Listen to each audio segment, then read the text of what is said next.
Let me at him! Team with a lot of good Scandinavian players. And yeah, he was well-established player back then, WC3L, NGL, etc. Yeah? Yeah. You sure? You're mocking me. No, I'm not mocking you at all. I just wanted to make sure that you were sure about being sure. So you're sure, yeah? Alright. I don't follow. Alright, here we are. This is Out of the Blue Cup. Third one, probably. I'll find out properly in a moment for the next game. But either way, we're here, and this is the quarterfinals onwards. Okay, never mind. Nice. That'll do. That'll do. Alright, nice cast. Good first map. Okay, well that's disappointing. Alright, hello guys. Unfortunately we haven't got Andy with us. He is with us in spirit, and I guess what he can do, if he really wants to, otherwise he can take a break, is simply to watch the stream and then basically be 15 seconds behind on all of his commentary at least. But we couldn't get him in this time. There's sort of like a different admin. Like not the same Zodiac or Catfish from before. So I kept asking to try to get him in, but no luck there. And if you can hear some weird noises in the background, that's my budgie sneezing. Like, I don't know what he's trying to do. I think he's looking for attention or something like that. He'll do that. Always wants attention. But I'll do my best. I'll co-cast this game. I'll cast this game. And yeah, you won't really be able to cast, will you? I mean, you're welcome to butt in and with any thoughts that are on your mind. Like, say hi, because people haven't said hi, sorry. Yeah, hello everyone. I will start casting this tournament later on. Yep. And I'm sure that WTii will provide a quality cast in this first game, all by himself. You're going to put all the pressure on me, are you? A little bit. I think I'd rather just eat. That's what I'm doing at the moment. How about we do a like little fun challenge where you cast the entire game, but you're doing it from watching the stream and you're like 15 to 20 seconds behind, and I just eat and like look at stuff. And I can say 15 seconds ago, this and that happened. Yeah, you have to say that every single time you say anything. That'll work. But your stream is lagging for me. So. What? My stream's not laggy. How dare you say that? You take that back. No. Okay. Try refreshing. It shouldn't be. At least I don't seem to have any issues according to this. I got dropped frames 0%. So it looks good. Oh, Blade Master coming in. So we've got Orc Mirror here. It's between Naama, who is 100% the original old school Naama, who is an absolute pro. So he's a scary guy, and he is against Orcworker, and he's the, well, Naama at the moment is the green one, the green Blade Master heading towards essentially an enemy base, or perhaps the green camp. I'm not sure what he's trying to look out for, but it looks like Green Boy, aka Orcworker, is going straight for like the standard, which is the Null Ward and early creep camp by the Fountain of Health, because Orcs can do this. Secret Valley is a very Orc heavy or Orc favoured map. And it looks like Naama might be trying to go for some sort of economy harass here by trying to force as many peons into the burrows as possible and slow down the wood production, therefore slowing down the tier 2 production. That's going to be inevitably coming because both orcs seem to be teching right now. Naama backing off a little bit though, but not fully. He might actually be able to pick off a peon if he's quick enough. Oh, that was nice. That was very nice. He just slipped his Blade Master a little bit ahead of the peon. Even though he was trying to head for the burrow there, he couldn't quite make it, so he messed up with the path into the peon and managed to get a kill. That's very nice for him. Definitely slowing down the progress of Green Boy. Do you think I should call him Green Boy or Orcworker? What do you think? What do you think? I think we should call him Orcworker. I guess Green Boy is just the Smurf account on WTii Arena. Okay. Orcworker it is. Meanwhile, we can see this Orcworker. He ain't no Green Boy, he's an Orcworker. And he's got Claws of Attack +6, Circuit of Nobility, and Ring of Protection +2, alongside the Dust of Appearance. Oh my goodness, this Naama guy. He's going for the Ogre Magi creep camp on Orcworker's side. And he looks like he's going to be able to creep it fairly comfortably. Pick up a Ring of Protection +3 and bugger off, or maybe finish off the Troll Berserk and get out. Good experience to be had from a level 4 creep. Orcworker just looking around, going to pick up boost of speed, no doubt. And then probably a little bit confused as to what's going on. He's done a nice little block with his burrow here to try to stop the Blade Master from getting inside of his base to do any more damage. So he's blocking off that. Naama wants to get that grunt back before he gets spotted by Orcworker, that's for sure. The Orcworker's just going straight for the creep. He's not sort of like deciding to use his Blade Master and spot for where Naama is most likely going to be, which is an opportunity. Although here he comes, he's going to do it now. He's coming in for a potential huge kill. Can at least try to get the finish off on the Null Brute. Doesn't quite. Oh, yeah, I think he did manage it there. Just about, but it looks like Naama's got the block in this other Null Brute. 2.5 at the moment for Naama, hero-wise, and we've got still level 1.9 for Orcworker, who's now moving over to Naama's base, who's in the process of getting a Bestiary and a Spirit Lodge up, and has managed to successfully block his base from access to that enemy Blade Master, although this Voodoo Lounge isn't going to do too well first, is it? And there we go, we can see in Orcworker's base, he's going for a Bestiary and second hero, which is Shadow Hunter. So, there you go. So have some of that.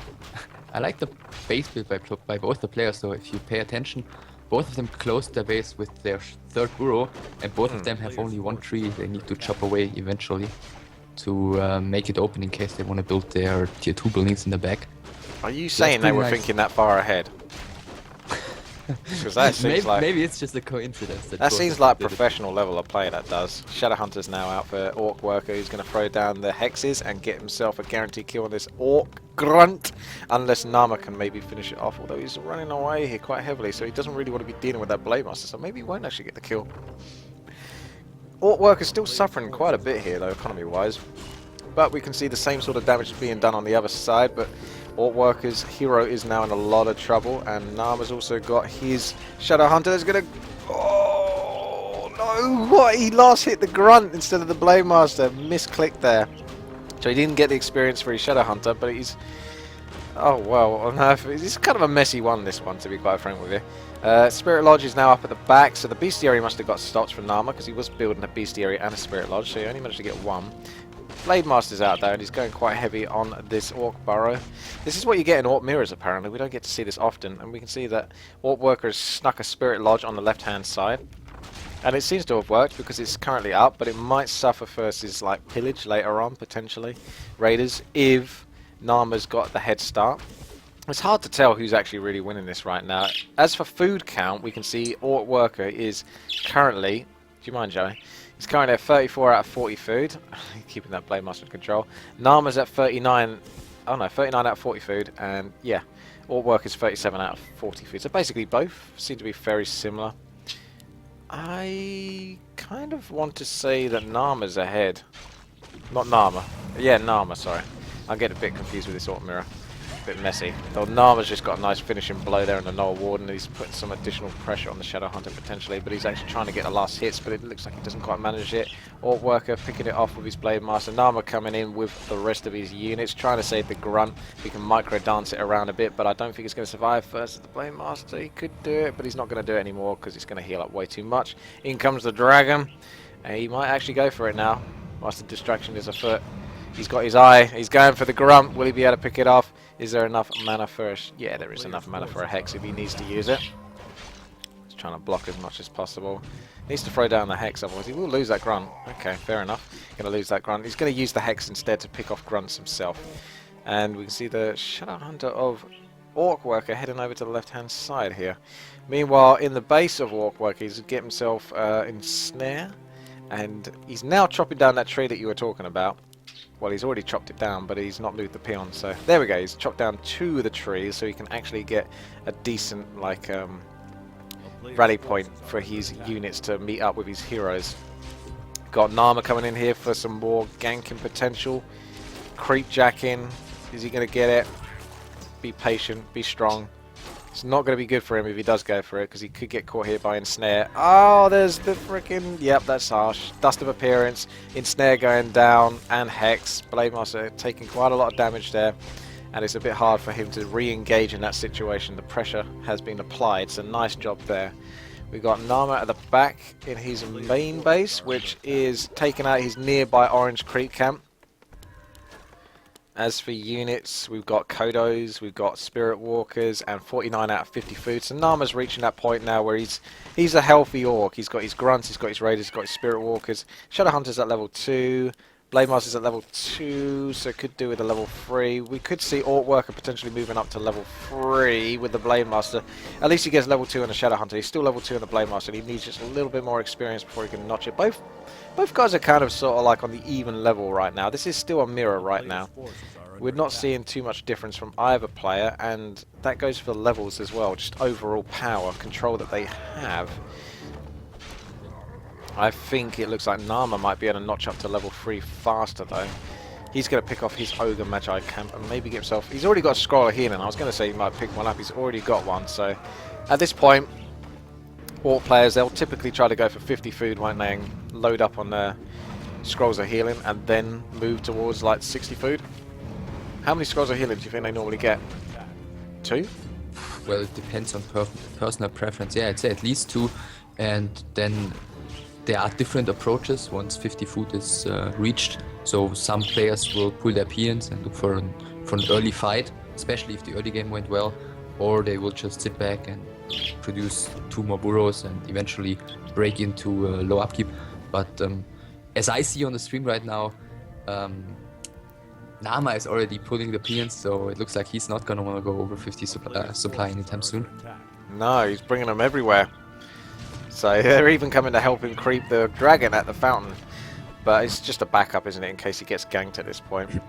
Well, it's a huge help because Spirit Link is doing so great with the peons. They're basically, every one of them is basically able to tank away 249 hit points with the Spirit Links, because usually they're never focused, but yeah, they're always just there for damage distribution. Yeah. I wonder who the first orc was that basically found that out, because it's the sort of thing that wouldn't have got found out until much later into the game of, or rather the development of Warcraft 3, the Frozen Throne. Don't you think? It's the sort of thing that probably was found out years after the game came out, I think. Yeah, I think no one played Walkers really until like 2005, late 2005, I'd say. I think Grubby even said in one of his commentaries, I think in his very first one maybe, that he was the first one who started playing Walkers in Orc Mirror. So if he claims that, then it might be true. And okay, thank you though. Yeah, don't want to interrupt you. But No, carry on. The peons didn't come too much later.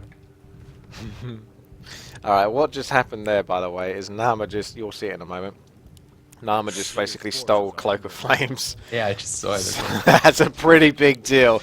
Cloak of Flames on a Blade Master that doesn't really want to die with invulnerability potions, Scroll of Healing, Healing Waves, and Spirit Walkers. So you can just sit there doing awesome damage as it is, and then the AoE damage that comes with the Cloak of Flames. That could be a game breaker right there. Like, that's one of those... I'm not sure what happened to my voice there. That's one of those items that really just... Oh, he just got parry up to Vitality. I'm not sure if they tend to sell that item, but it could be very good just because it coincides with the Cloak of Flames, keeping him alive. Keeping him in the battle for as long as possible. Naama's got a nice little peon scout here, so we'll see Orcworker proceeding up to the north Red Creep camp. So he'll be aware of this, which means he'll be ready to act. Also, interesting tower placement here from Naama. He's brought these peons along the whole time, not in any intention to sort of attack. He's hoarding up gold, by the way. So he's on 1,200 gold and 450 wood, 49 out of 50 food. Meanwhile, Orcworker is at 60 out of 60 food, but only 200 gold and 370 wood. So he's got a larger army, but Naama, by the looks of it, can really go pushing towards the next level of upkeep, basically. Because 1,400 gold has just been reached by him. He's now got a Witch Doctor, which is a nice touch. I like to try and do this when I can remember in Orc games. A Witch Doctor really can carry you quite hard if you can get a Sentry Ward and basically get so much information, particularly against an enemy Blade Master, who's now going to get caught out by towers and the Sentry Ward. So this Naama guy's got some interesting tactics behind him. I like his style, actually. He's got a lovely Hex. Is he producing burrows? Naama, that is? Yeah, you know what to look for. No, he's not. But his 60 supply burrow just finished in my point now of view. it has. Okay. Yes, you're right. He's got 49 out of 60 food, but there's no more burrows coming up for now, and I don't see any more production from his facilities. Meanwhile, Orcworker's moving up towards 70 food. More pools here. Trying to eat at the same time. Got more pools here from Naama, but Orcworker's aware of this and goes through the creep jack. Level 3 Blade Masters, ahoy. What's the Shadow Hunters at? Level 3 Shadow Hunter for Orcworker. And level 3, oh no, they both are level 3. Naama's now retreating to his towers. He's in a good spot to fight here. With his towers, definitely. Hmm. I mean, from what I can see, they're still near the red camp. It does look like if all Orc mirrors are played this way, this might be the most stalemate style gameplay I've seen in a mirror match. He's just now breaking upkeep for me, so he waited extremely long. He had 2,000 gold. I've rarely seen something like that. And he killed his peon. You'll see in a moment. So he's back to 50 food. Okay. Oh, yeah. Orcworker moving into the red creep camp. He's going to take advantage of this because it doesn't look like Naama's going to proceed. He's really just holding up. So is that his gameplay? As long as he knows that his opponent hasn't got an expansion, and pretty much all of the creep camps are done now for the most part. How's he looking item-wise? Does he have heal scrolls and stuff, invo potions, mana on DSH maybe? Looking at the Blade Master, we're seeing a Scroll of Healing, Healing Salve, Slippers of Agility, and Cloak of Flames, Circlet of Nobility, Periapt of Vitality. And on his Shadow Hunter, he's got nice items. He's got Scroll of Town Portal, he's got Healing Salve, he's got Potion of Mana, he's got Potion of Greater Mana, he's got freaking Scourge Bone Chimes, which is going to grant 15% Vampiric Aura for his melee units, the majority of them, including the Blade Master, and he's got Scroll of Healing. So his Shadow Hunter is like almost as well stocked as he can be for a Shadow Hunter, to be quite frank. He's only missing Keka's Pipe of Insight, otherwise he's pretty much perfect. Did he just get a second heal scroll with his Blade Master, which is now walking to the shop, from what I can see? Naama, he's only got one scroll. It looks like he picked up a Potion of Vulnerability, unless I've mentioned that earlier. So he's only got one Scroll of Healing and one Potion of Vulnerability, just looking for trouble inside of Orcworker's main base. Orcworker's now cleared the last red creep camp, the last creep camp by the looks of it, entirely. And for his hero, Blade Master, he's got Potion of Vulnerability, the big one, 15 seconds of vulnerability on a Blade Master. Claws of Attack +6, Circlet of Nobility, boost of speed. Shadow Hunter is sitting there with the Scroll of Speed, Potion of Mana, Scroll of Healing, and Warsong Battle Drums, and Hilarious Flute of Accuracy. He hasn't sold the flute, so he's keeping it for his Spirit Walkers, so they can do additional magic damage potentially versus enemy grunts, because they'll do bonus damage versus that. That's what it looks like they're going for. Yeah, and the Kodos as well. Don't forget the Kodos. Yeah, everything is like looking pretty good right now for Orcworker in terms of army, because he's sitting at 80 food. Now Naama's moved up to 60 food, and he must be getting more burrows. Yeah, there's 2 more burrows coming up at the back, so he's going to get ready to break that. Can you look at Naama's upgrades? I just saw you click the grunt of Orcworker and he had 2-2, and Naama's got 0-1, and Orcworker's got 2-2. So Orcworker, not that it's ideal to walk into this situation, but he kind of wants to move now, I suppose, because otherwise his opponent will gradually outmass him if he doesn't take the expansion, which he hasn't chosen to do yet. It's a bit surprising to me as well. It looks like he's trying to bait Naama into proceeding into a fight outside of the tower range, and he's somewhat successful in this, but Naama's still holding tight. But there is this kind of fight that's going on outside of the tower range, barely. So we've got a little bit of a battle going on. Naama, he's got his Blade Master in on the action, Cloak of Flames going to town. Orcworker's Blade Master stepping in quite deep there. Kodos are being picked off from Naama. Lots of Kodos for Green Boy Orcworker, doing lots of damage at the moment in the background. So Spirit Walkers doing disenchant, trying to remove the Spirit Links. It's kind of a mess right now. Green versus people, ladies and gentlemen. Disenchants going off everywhere. So any Spirit Links that were there going down, they're being removed, being brought back up. We've got loads of heals. We've got 141 mana left. Don't forget the Shadow Hunter of Naama rather has got as much mana as you can basically afford, so he wants to keep spamming that healing wave for as long as possible. He's sitting at 1500 gold at the moment, so he's not building anything whilst this is going on. He's got the same sort of level of macro as me at this point. And now he's starting to produce those units, so he needs to kind of drag this fight out as long as possible, make the most out of that healing wave, and maybe drag Orcworker back into his base whilst those units are coming out and the towers can go to work. We can see right now the hero levels are kind of be important here. It looks like Orcworker's almost lost his Blade Master, but manages to use his invulnerability pot and get out of there. So we've got level 4 for Orcworker on the Blade Master, level 4 Shadow Hunter, just about. Naama on the level 3 Blade Master and the level 4 Shadow Hunter, so he's not too far behind. Kodos didn't get to eat anything, but they were kind of effective there in that particular situation. I think Orcworker played this well. Considering he went into that upkeep early, he realised the position he was putting himself in, and he decided to get lots of Spirit Walkers and Kodos, so he can sort of like use the effective arc range damage in a situation like this where he didn't really want to fight in a clumped up position next to towers with mass grunts. So he did pretty well there, considering that was not an easy fight to have. And now he's healing up at the Fountain of Health. We got Orcworker's Shadow Hunter stepping back, chugging the Clarity Potions. Neither player has an expansion yet. Naama's got some good vision of the map thanks to his Witch Doctor, who still hasn't been picked off yet, so he's done a good job keeping that Witch Doctor alive. He's got some sentry wards in some vital places, and we can see that Orcworker is moving back through the middle towards Naama's base, so he's all healed up and ready to go for maybe the next push, and maybe level up that Blade Master to number 5, and that could be enough to sort of ignore all the towers and slice through the units strongly. We're going to look at the still 0-1 at the moment for Naama. Meanwhile, Orcworker's got 2-2 still, but he's still ahead, so that's 1-2 ahead there, or 2-1. It's funny though how Naama is again sitting at 50 supply and saving so much gold.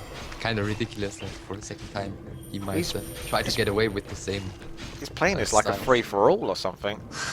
Is what he's doing, but there's some more raiders coming in for Orcworker. He's not got a huge amount, but he's got enough to put some pressure on this bestiary, which is kind of sticking out like a sore thumb. So he's going to try to go for buildings, but at the same time he's getting a bit tired, I think, of these little engagements here, and he's trying to take the buildings down, but now they're engaged in a proper fight. Blade Master on Blade Master action. Kodo's coming in here, trying to get some chomps down. Got loads of micro going off, and looks like Naama's Kodo Beast is going to be picked off here, despite all the healing waves trying to save its sorry ass. Out comes the Grunt, putting additional pressure on the Spirit Walkers. Grunts can heal up those towers quite effectively, so especially with the Spirit Link. Blade Master's on Blade Master action. Naama really feeling the pain right now with a level 3 Blade Master. Still hasn't moved up to level 4, so no level 2 crit for him by the looks of it.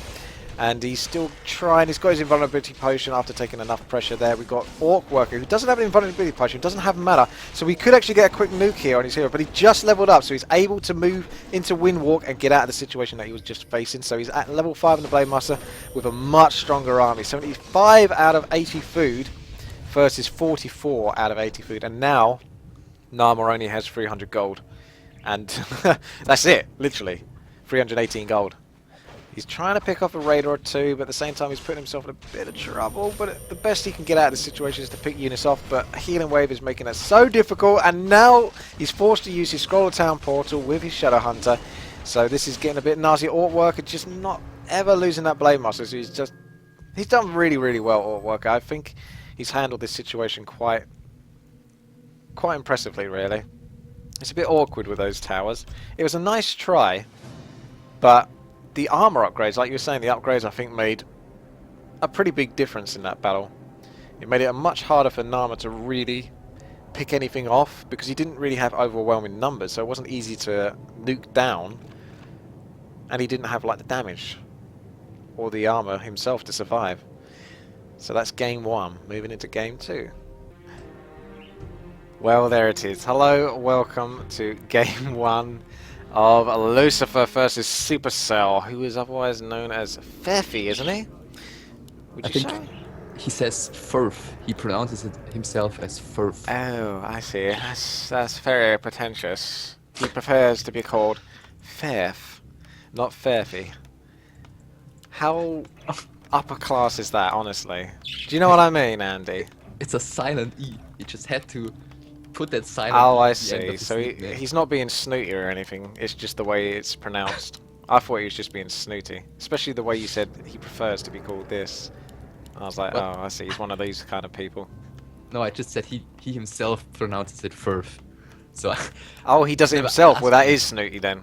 It's like if I say to you, I prefer to be called WTii. That sounds like No. I'm being a dick, doesn't it?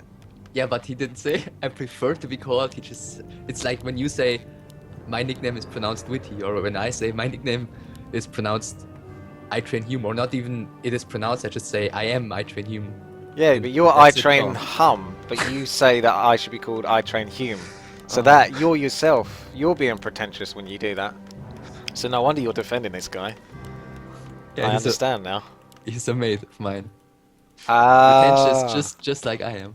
yeah, that makes sense now. It's all corrupt. It's all about who you know and not what you know. Although in this case, Andy knows everything there is to be, that there could ever be about Warcraft 3. And he's got some insights, haven't you? Between our human and undead, which is good. We actually get to watch human undead. Before we saw an orc versus orc, and then we've been sitting in the channel waiting about 45 minutes for this game to happen, which was fun.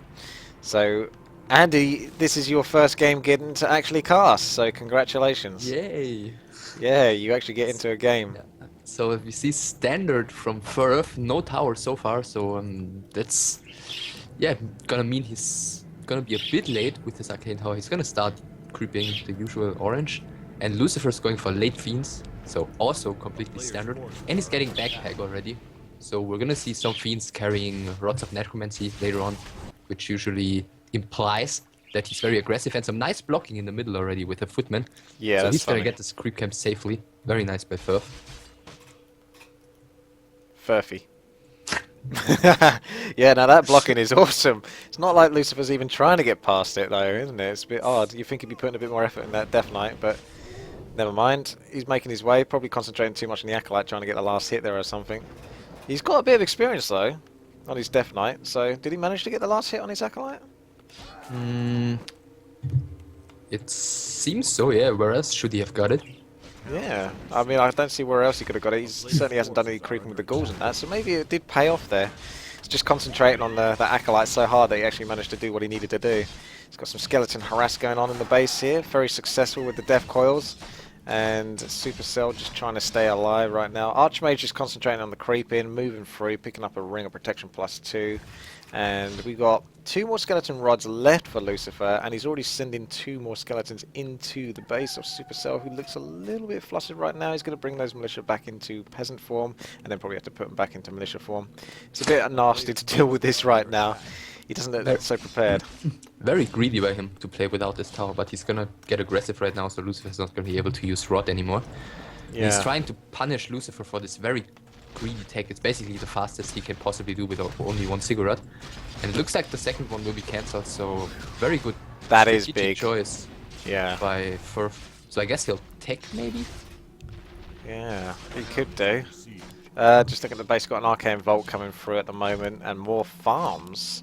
So maybe he's going to go heavy onto the footman and keep pushing. Although he can easily afford the tech, I would have thought. Wood's not an issue for him, it's just gold, so he either chooses to cancel the footman or not. Lucifer's like 65% of the way through his tech, so he's not cancelling it, I don't think, at this point. Acolyte's getting battered though, left, right and centre. We got Supercell pulling back now with the town portal. Done a lot of damage with that. Moving back to the Arcane Vault. Can heal up. He could just go to the Fountain of Health though, Yeah. couldn't he, potentially? He's gonna creep his expansion right now, I'm pretty sure though. Well, it would be a good bet if he did, so looks like you might be right here. Yes, I would assume you are right, because humans do love to get their expansions first as the undead. Is Lucifer aware of this? Because he's at the bottom right now, and it looks like he's heading in a very straight line direction towards that expansion, from what I can tell of his angle. He definitely is aware of it, and he brought the sacrificial skull. So there will be there will be a bit of blight available for him to work with, and maybe kite on later on. Yeah. But so far he doesn't have a lot of stuff, and his second burrow, second cigarette was delayed so much, and surround. So close, so close. But what I wanted to say is that his second fiend will therefore be ridiculously late. He could have already had like 3 fiends out right now, but of course usually the expansion creep by the human would also be a lot earlier. I think that Supercell picked up the item because he's got a pendant of energy. Yeah. Which is a big deal. You don't want the undead getting that, that's for sure. And Taunt Bottle probably will be forced by Lucifer, yeah. Yeah, Lucifer in rough spot to be honest, because he's just recovering now, filling up his gold mine with the acolytes, so he would have lost a lot of gold from that. Now he's starting to get his lich, and he's still going to be a little bit behind trying to get his next level of tech up. So Supercell trying to secure his expansion at this point. Meanwhile, he can go and heal up at the Fountain of Health. Relatively safe from Lucifer, because Lucifer's moving all the way to the top left here and going to try and heal up himself. So, I would say this is looking really good for Ferfe. God, it feels wrong calling him Ferfe. Did you see if that footman that's now at the tavern, he came from the fountain on top? Did he see the undead's army? I don't know. I didn't catch that. If he did, that would be amazing for him. He could just do whatever he wants right now. Another footman is gonna... he doesn't see the slaughterhouse being produced just now. Would have been good timing to cancel it, but he's not gonna do so, I'm assuming. He's gonna continue creeping. And gonna finish the red drake. Got level 3 Archmage, expansion shortly up. Tower now in the main base of Supercell. So, we'll be able to do something versus these skeleton warriors that are heading over. And Lucifer very slowly creeping up this Fountain of Health. Slowly but surely. Lich moving in on the bottom there, looking for some expansion harass potential. But then again, these footmen might be able to get us around on that Lich. We'll see. They're getting ready. They must have spotted that. But they seem to be moving right past. No, it's night time, so maybe, just maybe, they didn't quite, but should be aware of it now. And he stays tier 2 for a very long time, Lucifer that is. And he also seems to be afraid of harass right now, getting the Spirit Tower. But his opponent already got the defend upgrade for the footman beforehand, so the tower is not going to do too much to him. Ferfe's got Lion, the Lion Horn of Stormwind. Has picked up a Scroll of Town portal, which I guess he's going to need, unless he can get out of this. Lucifer's got another coil, so there's no way he's going to survive. So he's probably going to bait it. Dodge, yeah. That's a nice move from Lucifer, faking the coil there. I like that. That's so good. That's so tricky also to do. Got to be very quick with that, especially because he's got a higher MS typically, hasn't he? I think. Yeah. What I noticed on Hawk's stream is that he actually, if his opponent's hero, oh wow, yeah, Archmage down. Just saw that. He was found there. If his opponent's hero is throwing a coil, for example, or a bolt, he's waiting actually until it's in the air, so he's not falling for those baits. That's pretty badass. Yeah. That's very badass. Lich soaking up all of the arcane tower goodness there. And Lucifer now in a position to put some threat down. He can certainly snipe off incoming militia or potential footmen now that the Archmage is down. The Archmage is back from the tavern and is healing up, but he's still got a little bit of way to go before he can really tackle this on very comfortably. But the militia will be able to hold off this undead pressure. But then again, ghouls are coming in as well, actually, which is just to add that little bit of pressure. I think maybe Lucifer is in a very good spot at this point, actually. You think he's making a comeback, do you? I'm not sure if he's actually been that far behind, because even though there has been some damage dealt in his base, the expansion at the same time was also very, very late. And now he's got 3 fiends plus the Lich, so whenever he's able to push his opponent's army back, he's always going to be able to cancel towers very, very quickly. So I'm not sure if Ferfe's going to be able to secure his expansion, especially since he's not even started his tier 2, so Breakers or Mountain King or anything are not going to come anytime soon. So yeah, if Lucifer can kite properly here, and the fountain's also been crept already, so he can just sit back on that one if something gets low HP. It definitely looks like Ferfe is in a bad spot right now. I totally agree with you now. Lucifer's also going tier 3, so he's eventually going to get destroyers and everything he wants to. So yeah, I think it's gonna be hard for Ferfe, even though he's got the expansion. There could be even incoming nukes on the Archmage if Lucifer can stop taking damage from the Arcane Tower. He can save up a bit much more mana, and then the Archmage is still looking pretty vulnerable at this point. It's only 300 health right now. So there's a potential for a Coil nuke. And Coil Nova nuke. he brings the orb with a ghoul right now and a rod. The ghoul is just leaving the undead base. So that's gonna be even more difficult for Ferfe to deal with once the orb is with the army. Orb surround! But Nova is available, so he's gonna come out of that. Yeah. Yeah, he's pretty comfy. It's pretty tanky with the Ring of Protection as well as that Unholy Aura. It's not really too much of a threat for him to worry about. It just doesn't look like Ferfe's got the DPS that he needs to maybe snipe out any of these statues or fiends. The best he can probably do is pick off a ghoul at this point, if that. It's not looking too comfortable for him. Now he's taking and he's gonna try and get mass rifleman, but well, once that Lich is also level 3, like level 2 Nova is just a menace against rifleman. Yep. That orb of corruption is just gonna be so effective at just sniping off these units every time they try to push back this harass, but he has no choice. He has to keep coming into this, even though he knows it's not doing him any good because he needs to try to keep this expansion. But yeah, this is looking really bad for Ferfe right now. Lucifer can sit very comfortably with his fiends, his 2 heroes, his statues just constantly supplying the health and mana he needs to just keep this push going. He's building a meat wagon right now. I think that's not even necessary, like there's no towers and nothing. So I don't think meat wagon is really, he doesn't really need it even to break this expansion. He also just had an abomination in production, but he cancelled it to get Crypt Lord third. So he's even gonna be stronger and stronger against these riflemen. And do you think that's a bad mana Crypt Lord? No, it's against riflemen. It's a very common choice. Okay. Just impale those and get in a good position. Impale Nova focus is amazing against riflemen. And yeah, the expansion is gone. The humans got a tech disadvantage. He's gonna try to make a rifleman comeback somehow, but well, the paladin's gonna help. Paladin's a beast with riflemen. We know this. This is fact. Yeah, but I'm afraid the undead heroes are also beasts already. Yeah, I'm looking at that. 4 on 3. Very comfortable right now for those. Undead imbalance, wouldn't you say? No, I think it was just better played by Lucifer. It was a nice strategic attempt by Ferfe, trying to punish that quick tech.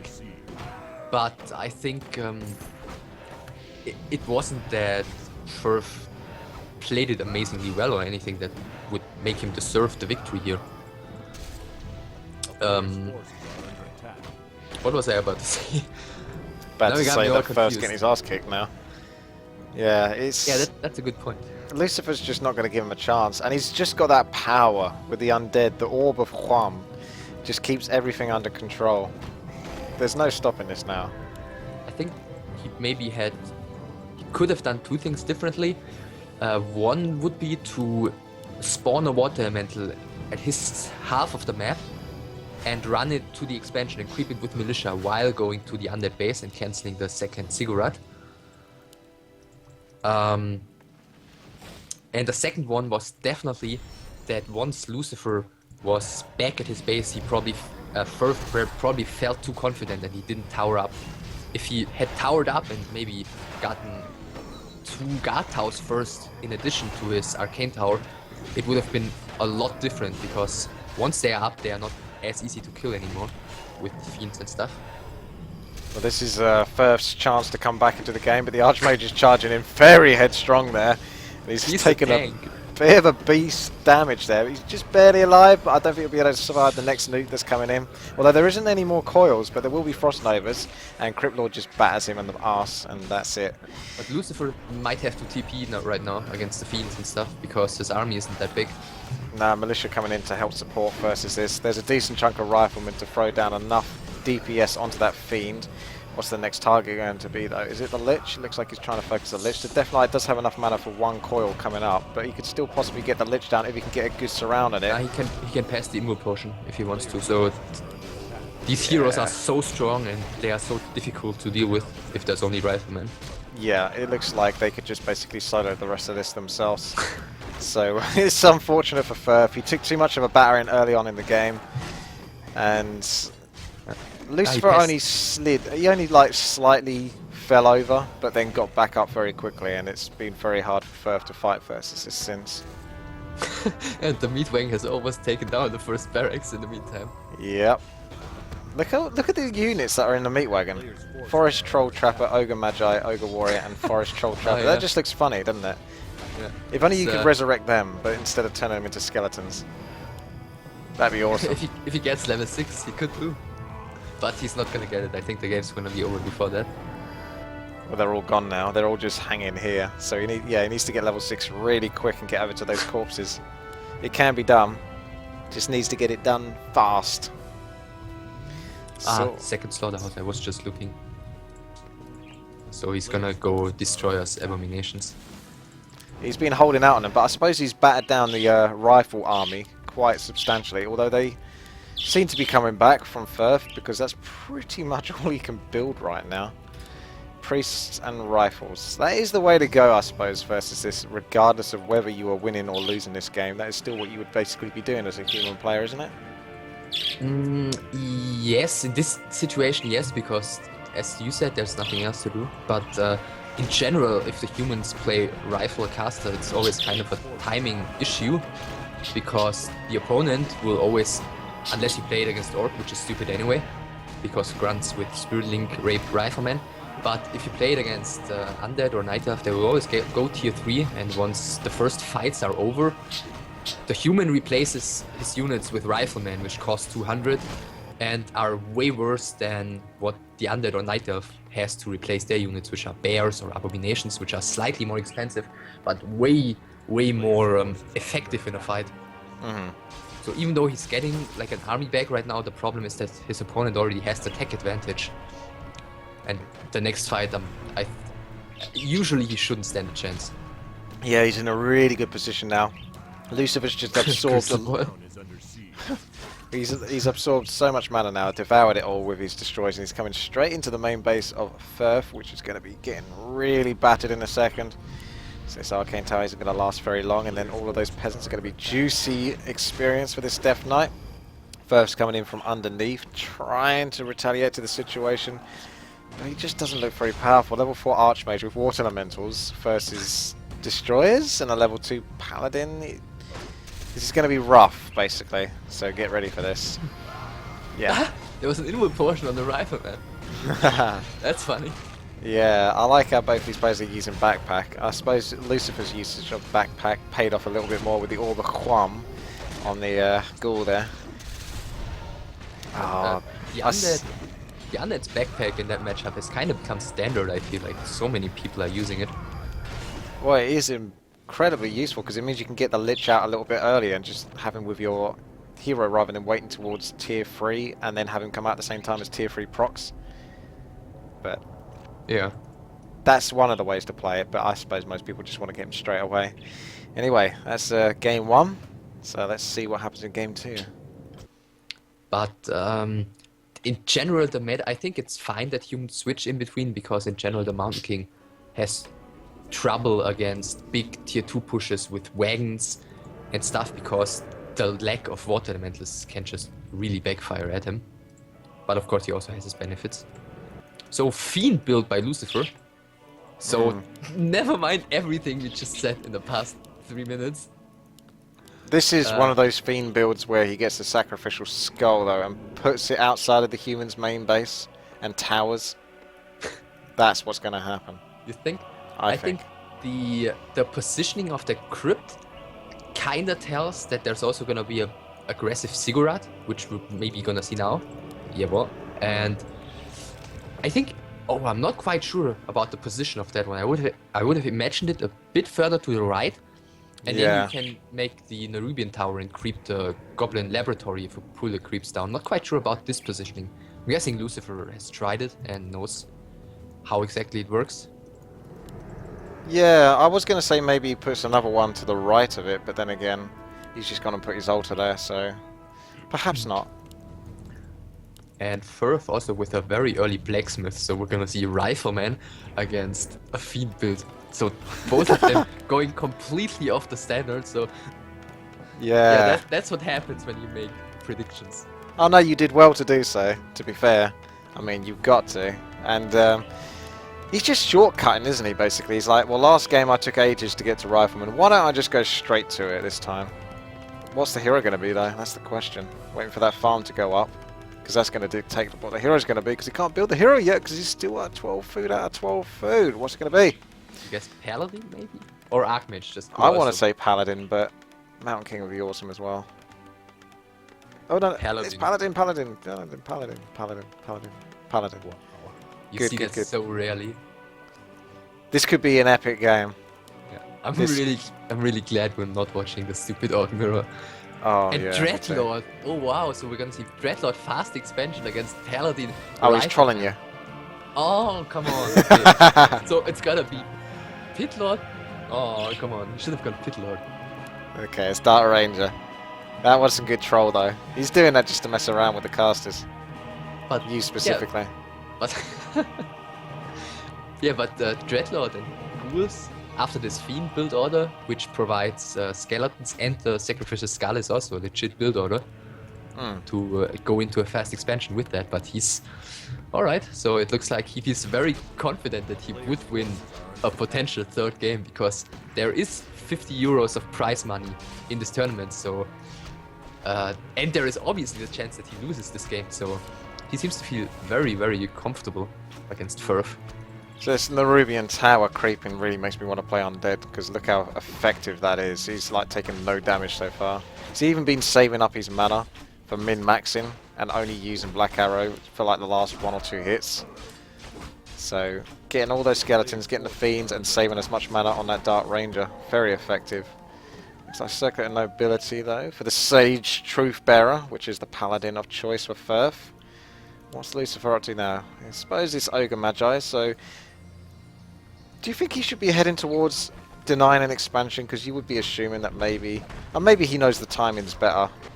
So he's got to try to work out, and that's what he's trying to do right now actually, is the skeleton is moving up on the left-hand side where Ferfe is in terms of expanding, so his Dark Ranger can get in on that action, because that's where she's going to be one of her strongest points, is when she's basically getting lots of skeleton warriors out of the vulnerable militia that have been creeping and taking damage. And by the way, neither of the players has scouted in the beginning, so Lucifer's probably like, what the fuck is going on right now? And Ferfe is gotta be also confused about what the hell is going on. He's sending a militia right now to his opponent's main. Yeah, someone's got to do it. More fiends coming out, as well as the tech halfway through. Lucifer pushing through as well for more potential fiends or a second hero. If he's got Dark Ranger, what do you think his second hero is going to be? Do you think he still goes all in with a Lich, or he plays it safer with the Death Knight? I'd say Death Knight. Probably Death Knight second, Lich third. It would make sense if he did that, but because the game's gone kind of bizarre as it is, I'd like to see Firelord. Yeah, but the problem with Fiend play in general is that you eventually need the Unholy Aura, because they are so slow and clumpy. And once the damage output of the opponent gets to a certain level, then you just cannot deal with it anymore without the Aura. Yeah, So I I would think agree with that. Death Knight second and eventually getting level 2 or even 3 on him might be what Lucifer's up to, but he's gone completely off the rails so far, so what do I know? Look at this try-hard level of mana that he's got in his Dark Ranger. He's really doing a good job with that. Yeah, and getting almost every skeleton, so now we're gonna see some harassment. I'm surprised that he didn't get staff or boots or anything on the Paladin, and I think the base is locked. Yeah, I the don't think the back. Paladin can get inside that, so that's a nice block. But he's still level 3 Paladin, can do some heavy nuke versus Undead, so this is really nice position for him, except for being inside of an Undead base whilst you're getting ganked on the side. Silence going off on the Paladin there, so no Holy Lights to save anything, but it's not going to last for too long, although it's still going actually. It's level 2 Silence then, isn't it? No, it's level 1. Wow, that was lasting a long time considering level 1, so very effective. But the Paladin's still doing his best to keep these little riflemen alive, but he needs to move Naga, back. wow. Okay, so it wasn't Firelord, it was Naga Sea Bitch, second hero choice for Lucifer. And now's a good time for Ferfe to get back. Did he lose that? No. I want to see those Crypt Fiend spiders come towards that Berserker in a second. I think they should do, shouldn't they? They should travel across the map, I think. I'm going to keep an eye on that just to see what the animation does. I don't think it actually does any damage, but... No, but the animation might come. It would have happened by now, I think, even though it is incredibly slow. It's because the fiend shots wear off after a while, and now he's creeping the laboratory as expected with the Rubian Tower. Yeah. It's because you can actually outrun fiend shots. So if you have like a Blade Master who's about to die, then use your speed scroll and run if there's a couple of fiend shots after you, because eventually they will stop. Do they do stop then after a while? Yeah. Alright, okay, that's cool. And I wonder if they expansion. just keep going forever. And expansion, and he's immediately gonna scout it. Yeah, that's nasty. So he's now backing off. He's like, maybe later. This is an issue for Ferfe because humans really do depend on that expansion. But he's gone towards a tech instead, and he's getting Archmage as his second hero. So he's got a strong army of rifles. Paladin, level 4, with an Archmage coming in to help support with whatever he's going to produce tier 2 wise. I assume casters, priests. He's got the Rifleman, Arcane Sanctum being thrown down. Lucifer at the moment creeping the... Oh, hello. There's a Paladin invisible. Oh, what's he doing? Oh, there we go. I was like, what are you doing? Okay, he did manage to get the item. He got what he needed, and he's picked up that Staff of Teleportation, so he was listening to you, but he still can't get inside his base. He needs to chop down that tree, but he can still harass the ghouls. But he's actually pulling back here, because I guess he knows that he's going to be in trouble in a moment. I'm wondering, I think in this case, what I said earlier with that Riflemen depend on timing and stuff doesn't really count because of the strange hero choices by Lucifer. So I think in this case the goal is gonna be to get into a longer late stage period of the game. Blizzard, wow. Actually. Blizzard, yeah, this is weird as Militia coming in to help support here. Loads of mana on the Paladin as well as great items. I don't think that healing wall is going to last very long though. Nice burrow micro there from Lucifer, trying to stop him fiends from going down quickly, but I wonder whether... There's no dust, yeah, no, he doesn't have dust yet, so he's in a bit of a pickle at the moment. Blizzard doing great positions here though. And Paladin should be able to keep up strong as long as he can stop getting silenced by the Dark Ranger, which will be the case. Archmage getting a little bit of nuke, but I think he'll be fine, and another healing light. Rifleman being pushed to the very back of the base, but I still think this is not too bad for Ferfe. He's starting to get his own position now. As you can see, the Archmage still got a Blizzard in him, or two. And the priests are coming in, the rifles are in a great position. Paladin still loads of mana, so he can still keep stuff supported. And there's only so long Lucifer can hang in this, although he's doing a great job with the fiends, the burrow micro, so he's actually sort of picking them up, putting them down and getting the most out of this. Blizzard once more. He might lose his first right now. Not quite. Oh! Yeah, there you go. There's one fiend. So Lucifer did really well considering that. I think that could have gone worse for him. And Ferfe held his own for the most part. The trade was quite good for Lucifer. Just curious how he's going to follow this up. He's going tier 3 right now, and Lord knows what his third hero will be. Yeah. I can't help but feel, though, that with Paladin first hero, the longer this game goes on, the more advantage there is towards Ferfe. Simply because of how powerful the Paladin is versus Undead.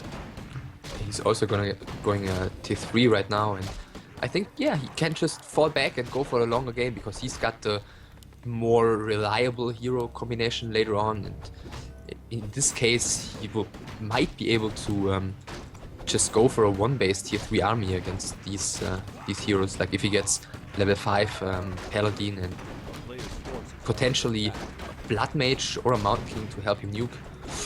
Oh, the priest is going down to the creeps, so that shouldn't happen.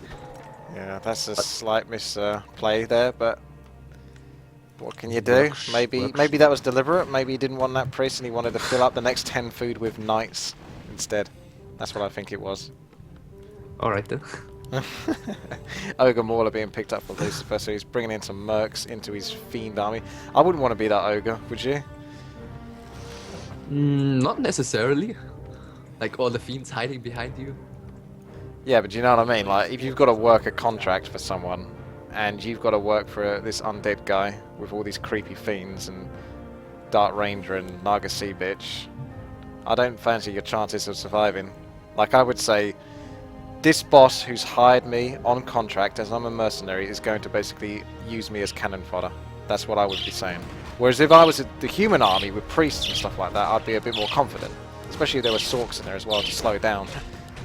Yeah, That's but, just how I'm looking at it. You know? I mean, he knows that, and he's getting 300 gold for that. I mean, that's more than they pay their usual field workers. He does it for the money. Yeah. Who'd But have... he's not reliable. He's already running away from the creeps. Not even real opponents. Yeah, he's having second thoughts now. He's trying to wonder whether that 300 gold is really worth it after all. So no third hero so far for Ferfe. No, not yet. We've got the workshop though, lying in wait. Lucifer's heading towards the tavern. Fire Lord. Oh my god, here we go. That's hysterical. I could say I called it, even though technically it's not in the right order. I did say Firelord, so I'm really good at predicting these games, as clearly as you can see. Oh! Gyrocopter, whether Ferfe was actually paying attention to that, but he'll be able to see it on the minimap anyway. His gyrocopter just flew by the expansion that Lucifer's put up, so that's really valuable information right there.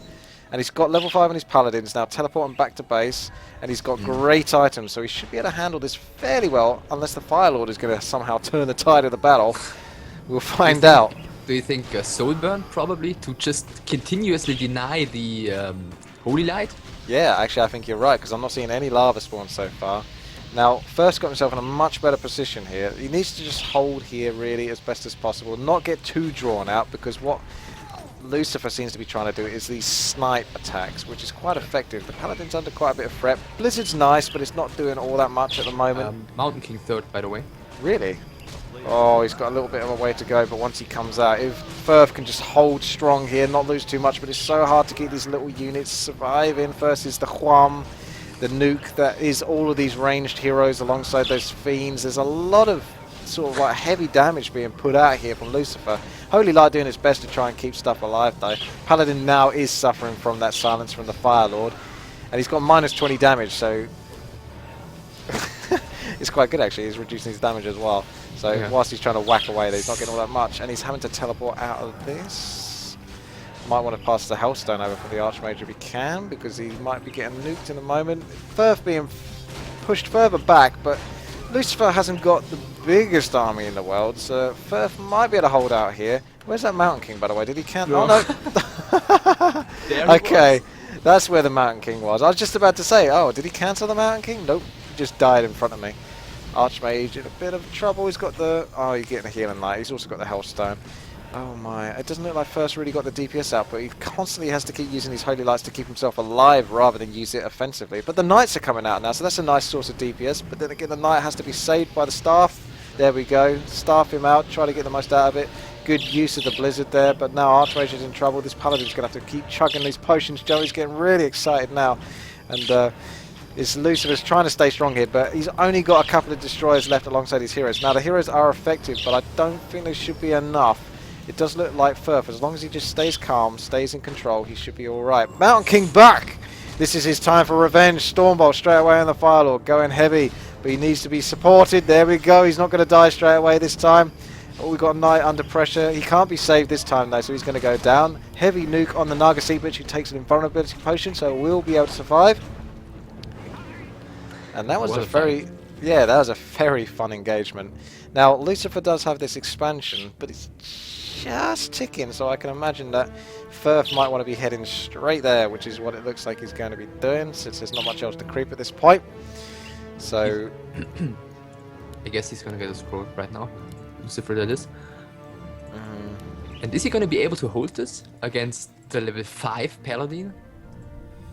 No, it's looking a bit rougher for Lucifer now. He's still good, he's still strong, he's not exactly had... He's done the best out of it as he can, but like you were saying a bit earlier, like Ferfe's hero choices will be more favourable the longer this game goes on, because it's just more solid, more stable. Oh, in level 2 Brilliance Aura. Yeah. That's going to be helpful. And the Paladin, I want to see him level 6. Not sure how useful that's going to be, but... well, he can sacrifice all the rifles, but... Yeah, it'd be good for Knights. He just would have to keep the silence and soulburn on him until the corpses are gone. Easy peasy. Lucifer's coming in for the flank from behind. I'm sure that Ferfe is aware of this though. And he's actually going to spot a statue here and do some heavy damage to that one. So that was a nice little bonus there, and still manages to hold back. The Lich... I want to say Lich, but there isn't a Lich. I'm just so used to seeing a Lich in undead games, but there just isn't one. Where did it go? Yeah. Looks like he's gonna try to slowly wear down the Stark Ranger because, of course, there's no healing except for the statues. Yep, that's a very good point. Yeah, the longer he can just keep this game going, the better for him. Plus, with that Paladin, he can just do like very cheap nukes with the Holy Light. Like you say, wear down. There's no real proper healing aside from wearing down the mana on the statues, and then he can just keep chugging potions, clarity potions, to get quite a bit of mana back on the Paladin, as well as the benefit of Brilliance Aura. So he's got the guerrilla advantage here, you know, like the guerrilla tactics, sort of like wear him down. And what we also haven't mentioned all game long is that he actually didn't skill Divine Shield, but the Devotion Aura, which is now on level 2. Do you think he went Devotion Aura first? He went Holy Light first, Yeah, and then Devotion Aura, obviously. It's just because I play 4 versus 4 RT, I see like people obviously go Devotion Aura first when they go Paladin first as well. It's quite fun to see that. It's not good when they're on your team, but it's fun. And he split 2 riflemen away from his army, and the one is just hiding behind the cliff. He doesn't want to have anything to do with this undead expansion. Do you see it? Where is it? Oh, no, On the right-hand side of the expansion, of the undead expansion. Oh yeah.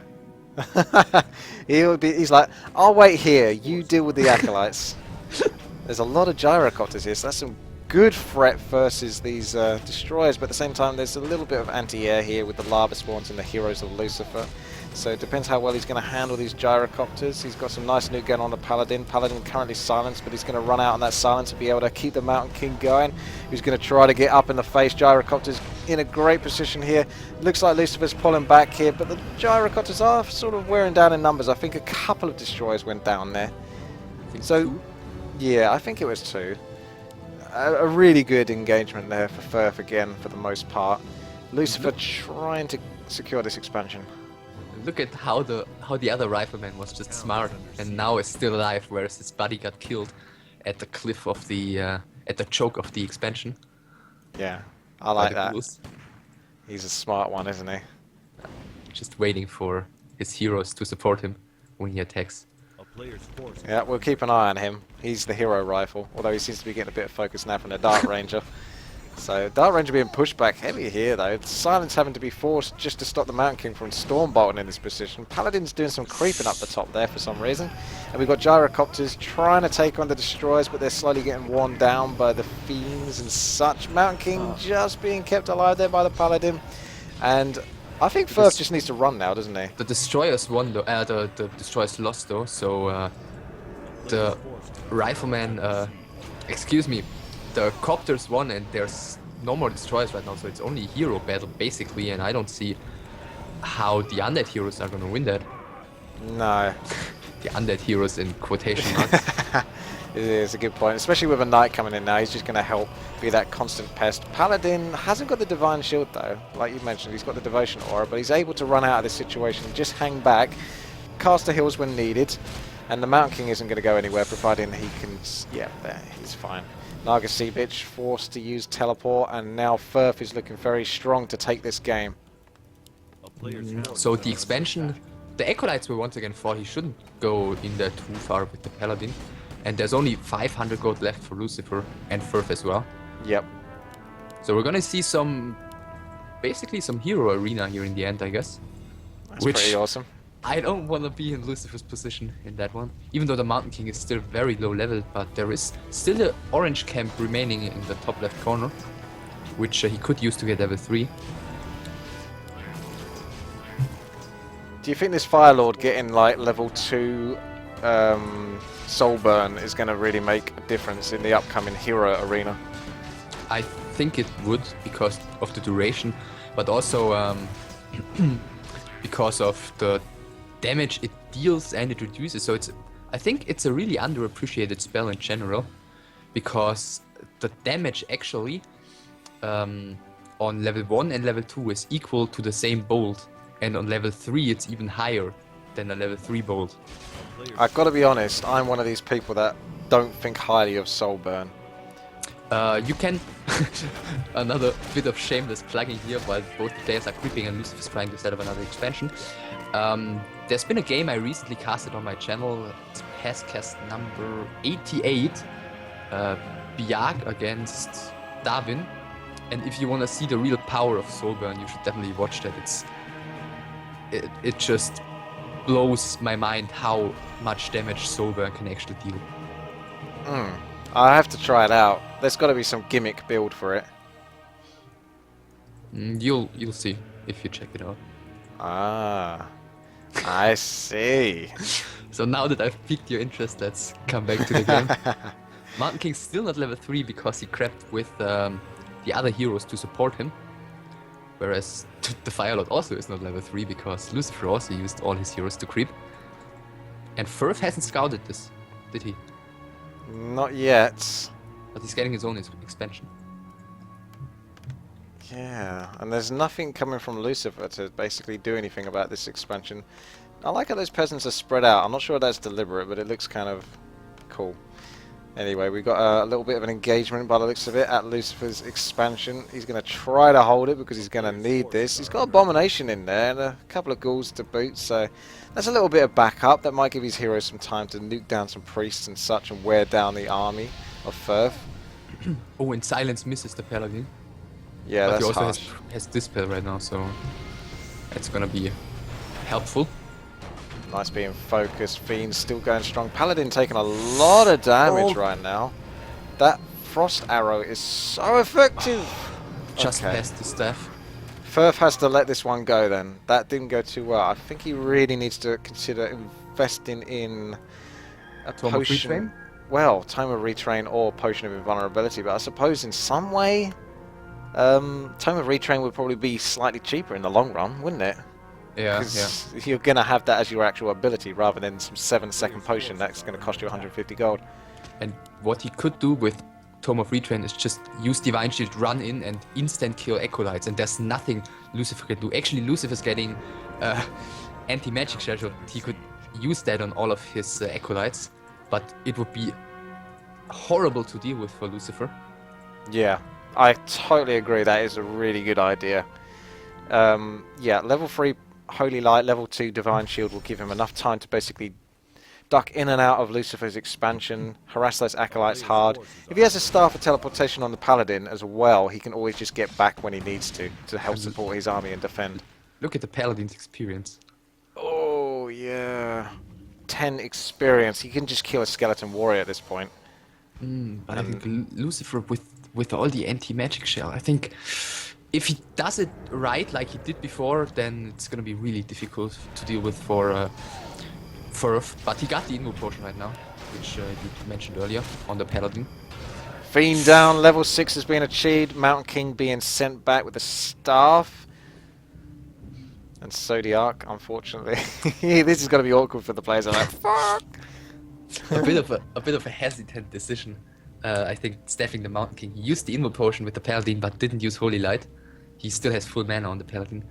Do you remember those old times? I'm not sure if you're aware of it, but back in G Arena or the GG client, like it was called before, there was this ops bug. If an observer disconnects, then the whole game could break down.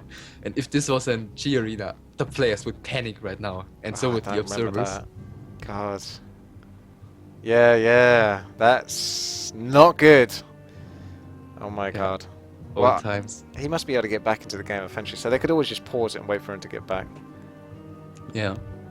I think he's doing it just a troll. Everyone's dropping. Okay, so we didn't even have to be the bad guys and vote him out, since he's the nice admin who takes care of everything today, at least. But today he's he's done a nice. very good job. So one Fiend's gone down, one Knight's gone down. No, actually 2 Fiends. But Lucifer's lost a lot of his anti-magic shell throughout this fight as he's being worn down. So again, Ferfe just needs to play this long game and drag things out as much as possible. Look at the Soulburn damage on that Knight. Ah, now it's over. I'll just have to watch that video, number 88, on your channel, right? Yeah. So we got Firelord at level 3, and he's starting to put some pressure on these rifles. Paladin's trying to keep everything under control, looking very panicky right now, actually going for some damage on the Firelord now. Archmage is slightly being a little bit focused here. He's in that position where he's like, oh, I better start running, because the frost arrows are on his case. Swap over. The army is actually kind of split here, so it's a good position for Lucifer because he's got the Archmage underneath and the Rifleman sort of like he can pick up on the right-hand side. But the Mountain King is coming back. Paladin running away at this point. He's outside of that level. Yeah. Ah, Firelord just being sent back. Yes. So level 3 on the Mountain King. Nice time to ding there. So both players still have their expansion to hold on to at this point. And you know what's really awesome? There are no corpses because of Dark Arrow. So he basically cannot use the ultimate, even though he loses stuff. That's such a good point. That is... I mean, there's no way he knew that in advance, but that's a real good bonus, isn't it? He was like, I'll get Dark Ranger first in case he goes just in case he gets level 6 on his Paladin, yeah. Just in case he gets Paladin and gets level 6 on it. I will build my whole build around this. So he's in a really good position, actually, to counter that. That's actually a really good point. Like, how does he deal with that? Unless he almost lets his knight die? For example, if the knight's being focused and then he Stormbolts the Dark Ranger just before she can get the effect of Black Arrow and then kills his own knight so he can get the corpse and then resurrect it with the Paladin. You do that 6 times and then you have an awesome resurrect. Oh, that's got to be the hardest thing to micro though, seriously. Now he's coming in here, he's chasing heavy. I'm almost expecting, yeah, Lucifer does actually have Master Banshees, but he doesn't have the mana for possessions, but I wouldn't be surprised. I wouldn't put it past Lucifer to try and possess a couple of knights or something like that. Particularly in a game like this. Although both players do have an expansion, you can sort of see this kind of stalemate situation between the two of them that has been occurring throughout, where we've had small-ish armies but strong heroes deciding the outcomes. But he's got both the Staff of Sanctuary and the Bolt to save knights from potentially being possessed. So he's got the means to stop it if Lucifer starts using possession. That's a good point. It's hard work though to try to nail that down exactly right. It's like theory craft, but yeah, no, theoretically he can. You got to say it, it's true. Like these are top level players, so if anyone can do it, they can do it. Lovely teleport in there from Lucifer. He's going to really rock things up here. Very heavy focus on the Archmage. Paladin just able to get the heals off. Soul burn on the Archmage. So he's really trying the nuke factor on the Archmage rather than trying to soul burn the Paladin. But I think the Paladin went straight into Divine Shield in that situation. Yeah, he's got Divine Shield level 1 on level 6, so no ultimate. Mountain King with the Thunderclap trying to do some AoE damage here. Going heavy on the Abomination. Not sure if this is the best use of his time. Might be better to try and pick up the Banshees, but if he can get the Abomination, he may as well go for it. Swapping over to the Firelord now. Potential for a surround there, but he's not choosing to take it. Yes, the Firelord's skulking away. Oh, armies are just split everywhere. Casters being pushed back. Naga Seabitch chasing here, but then we've got Ferfe chasing off the casters of Lucifer in a much better position right now for Lucifer's casters, which are heading in the complete wrong direction. And they've got no support at the moment because Lucifer's currently in the middle trying to deal with the casters. So he's not... Yeah, maybe these Banshees and statues can run away towards the middle. It looks like they're quite successful in this. Despite Knights being fast units, they're not able to quite do what they need to do. In fact, Lucifer doesn't... He's actually moving up to the top left. Or is he? I thought he might go up there and try to take out some peasants and just... But it looks like he's making a full retreat. What do you think he should have done there? Let me just check his items. Well, given... maybe let's look at the fight first. Yeah, okay. We've got a lot of heavy focus. Naga Seabitch forced to use that invulnerability potion. There is still an invulnerability potion on the Firelord, and he can pass that over to whichever hero is going to take the threat next. But Lucifer's kind of running out of ways to keep himself alive by the looks of it. Statues are still... So many statues, in fact, just for like the replenishment of mana and health, and Banshees for the anti-magic shield. Otherwise, he's only got one Fiend for, essentially, DPS. And he was... punishing one of his statues there for some reason. And these heroes, of course. I want to see the Dark Ranger level 6 as well, but it's so hard for Lucifer at this point to kill any units against this high level Paladin and the staff and everything that Ferfe's got. And I think it's looking better and better for Ferfe because he's able to deal damage to the economy of Lucifer over and over again, whereas Lucifer hasn't done anything to this expansion basically. So if Ferfe can avoid fighting mana destroyers, then I feel good for him. Yeah. There's Yeah, still, although I was going to say there's still a lot of gold left. I suppose 5,000 gold isn't exactly the most in the world, considering the players will be replenishing these units quite often because of the heroes being so high level. They can basically nuke down units very quickly, so they're very expendable at this point. Ooh, sec please. Just a quick look at the live stream, and then the game can go on. You never know, do you? Hello, Ferfe. How you doing? You right? He's over there. Okay, he's ready now. And what's that at the... Oh, okay, it's just a skeleton at the bottom right red camp. I was thinking maybe an Acolyte, but nope. This is such a bizarre army for Lucifer. But it kind of works in the situation that he's facing. And now that we're, I don't know, half an hour in, he decides, Ferfe decides to get a defense upgrade for the Knights. Yeah, it still hasn't even upgraded yet, but that's a good spot. He's going for it. I think, yeah, Lucifer's gonna sit back with his towers. He's not gonna want to fight without his towers right now after kind of losing that previous skirmish. First gonna have 10 gyrocopters soon, so that's enough to put enough pressure on 2 destroyers and keep them running. Have you ever seen a lava spawn with anti-magic shell? No, well, I probably have, but not often. That is a curious thing, indeed. I guess MK can get healed here. Oh, nice. Yeah, Stormbolt denied there. Nice try on that. He could. I feel like he could research Initiate for his sorceresses and go in there with like Invisible and 1 Staff of Teleportation, 1 Staff of Preservation. Just bold Holy Light, staff out 1 hero, use the Staff of Teleportation with the other one, and get Acolyte kills for free. Yeah, it's a long slog. Definitely. Oh, look at that lava spawn with the anti-magic shield. He's up at the top there. Oh yeah. Ah, but he doesn't have the time to do enough hits to duplicate. No, That's unfortunate. that is unfortunate, but it might be a sign of things to come. That's... Oh, Lucifer losing a Fiend there. That's a bit unfortunate, but that could be Lucifer's tactic to try and get back into the game. That's his way of damaging the economy of Ferfe. Losing fiends? No, no, sending the lava spawn up the top. Oh, Paladin sneaking the Acolyte that doesn't have the anti-magic shield. So I think... Oh, go on. I was just gonna say, I think the position is so difficult for Lucifer. Like, what's his plan, like, in your opinion? How does he go on from this? I think he's going to just continue doing what he has been doing throughout this game.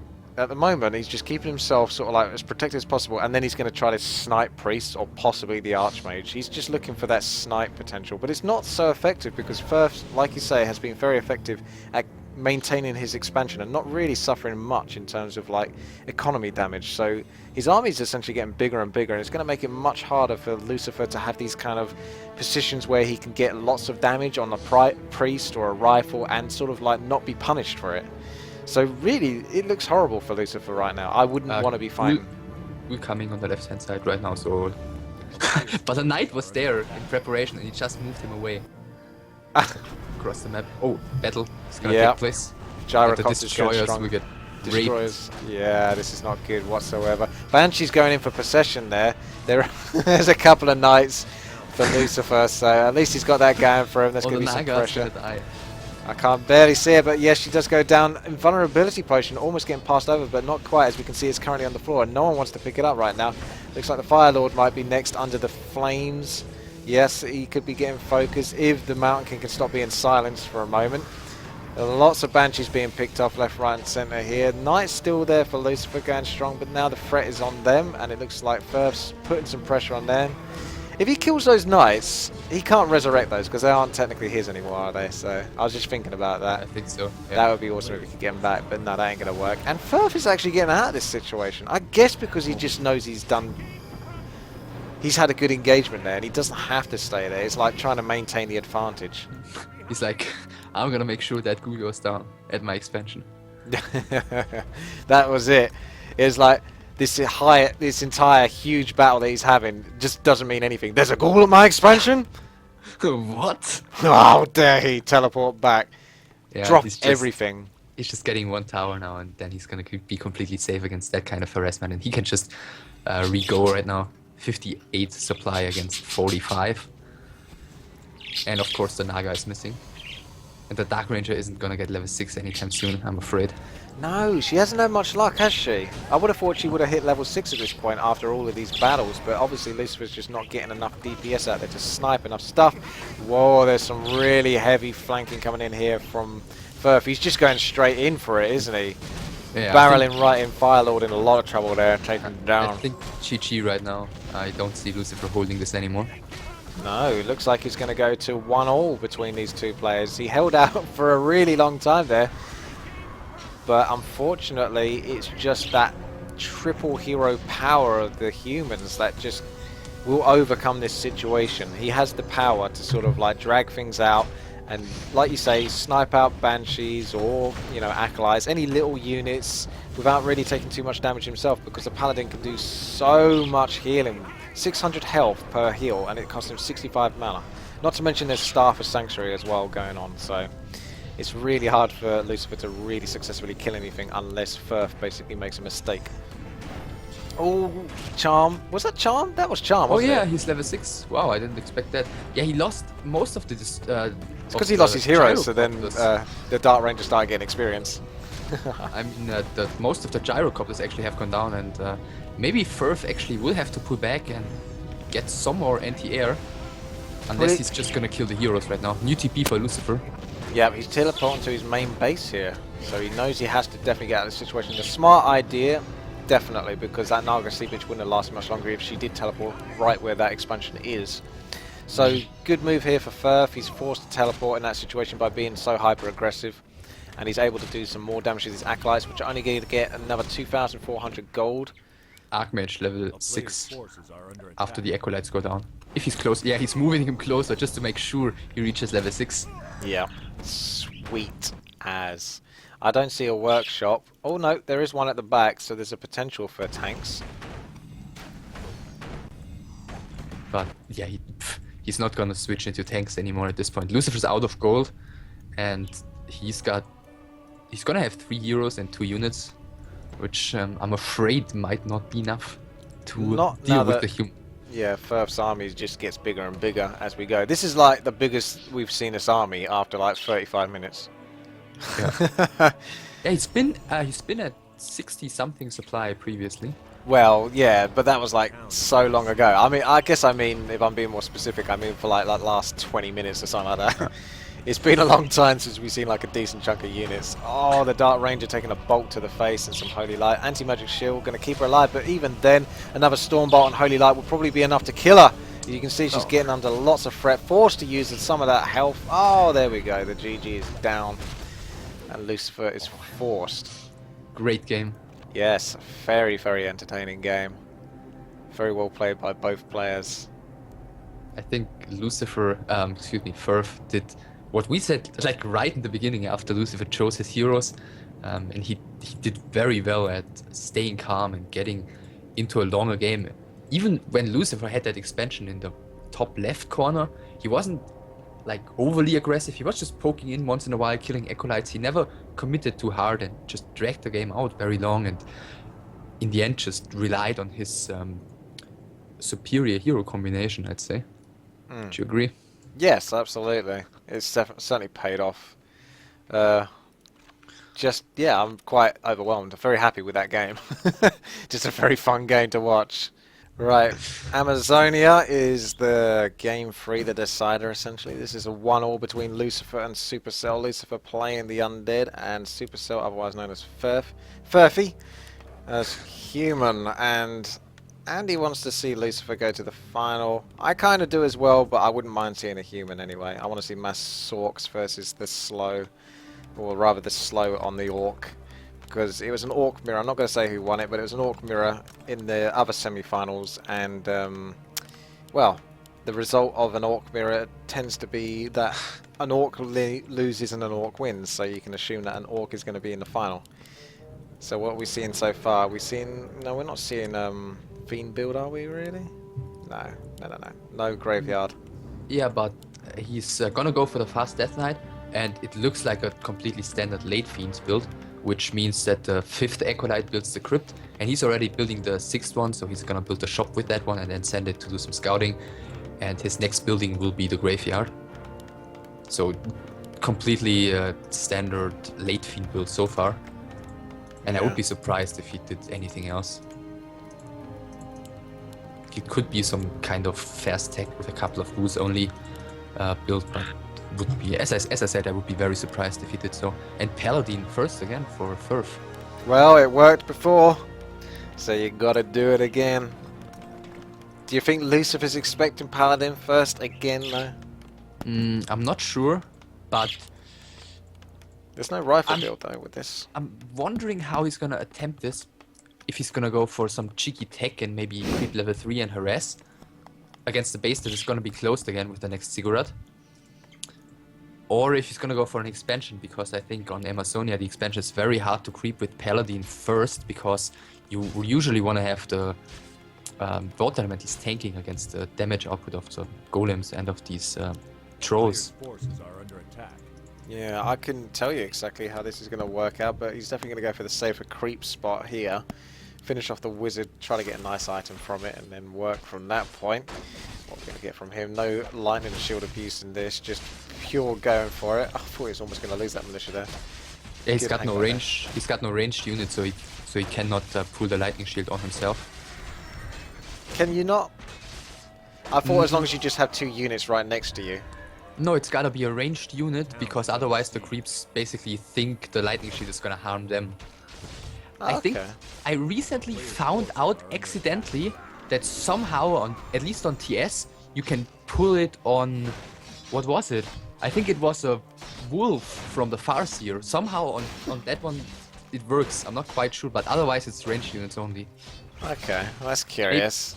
Maybe summons in general, I'm not sure. There's some threat to this Death Knight. It's even not easy for him to harass all that hard, because the Holy Light can sort of cancel out a lot of his undead nukes with the death coils. And we've got a tower coming out the back here for, wow, Ferfe. He's going to try. Very late tower. And perfect timing with the militia up there. Oh, I was actually about to say he's going to creep the green, but okay, now he is. And the Death Knight is there. Yeah. And harassment. That's just too annoying. So he's moving in with the Paladin and a couple of footmen, and there is actually an open spot here. Lucifer's Ziggurat doesn't block at this point, unless he's going to put another one down just now, but he could still get in there and kill that Ziggurat. That won't last very long versus 2 footmen and a Paladin, so I think that's exactly what he's going to go for, unless the Ghouls can get the block on this. Paladin is able to slip in there with the 2 footmen, and Divine Shield goes off, and he can get inside of there if he wants to. But he might consider going for the other Ziggurat, but I suppose Acolytes seem a bit more tasty to him at this point, so that's what he's going to be going for. Just dragging the Acolytes off the gold mine, even for a short time, is still going to hurt the economy, so that's still a smart move at this point. And no tech though, so he might follow this up with an expansion like in the first game, and I'm afraid this time he's not going to get a single Acolyte kill, so that is going very well for Lucifer. Yeah, I mean, Lucifer did lose 2 Acolytes in the last game, which is a huge... Oh, wait, no, there's still death coils left, so I don't think any of those Acolytes are really going anywhere. Yeah, they seem pretty secure right now. Just annoying, but... Yeah. Ente has some pro complaints. Like, it's not enough to save all the Acolytes apparently. Like, he could have kept a few at the gold mine even, because the damage output isn't that high. Well, but I guess he wanted just to be safe, to be super safe. Yeah, MacGyver is one of the better German undeads, aka Ente, and he actually loses an Acolyte, didn't expect that. Yeah. He is undead as well, so yeah, he's getting a bit snippy. And I mean, he's definitely the expert.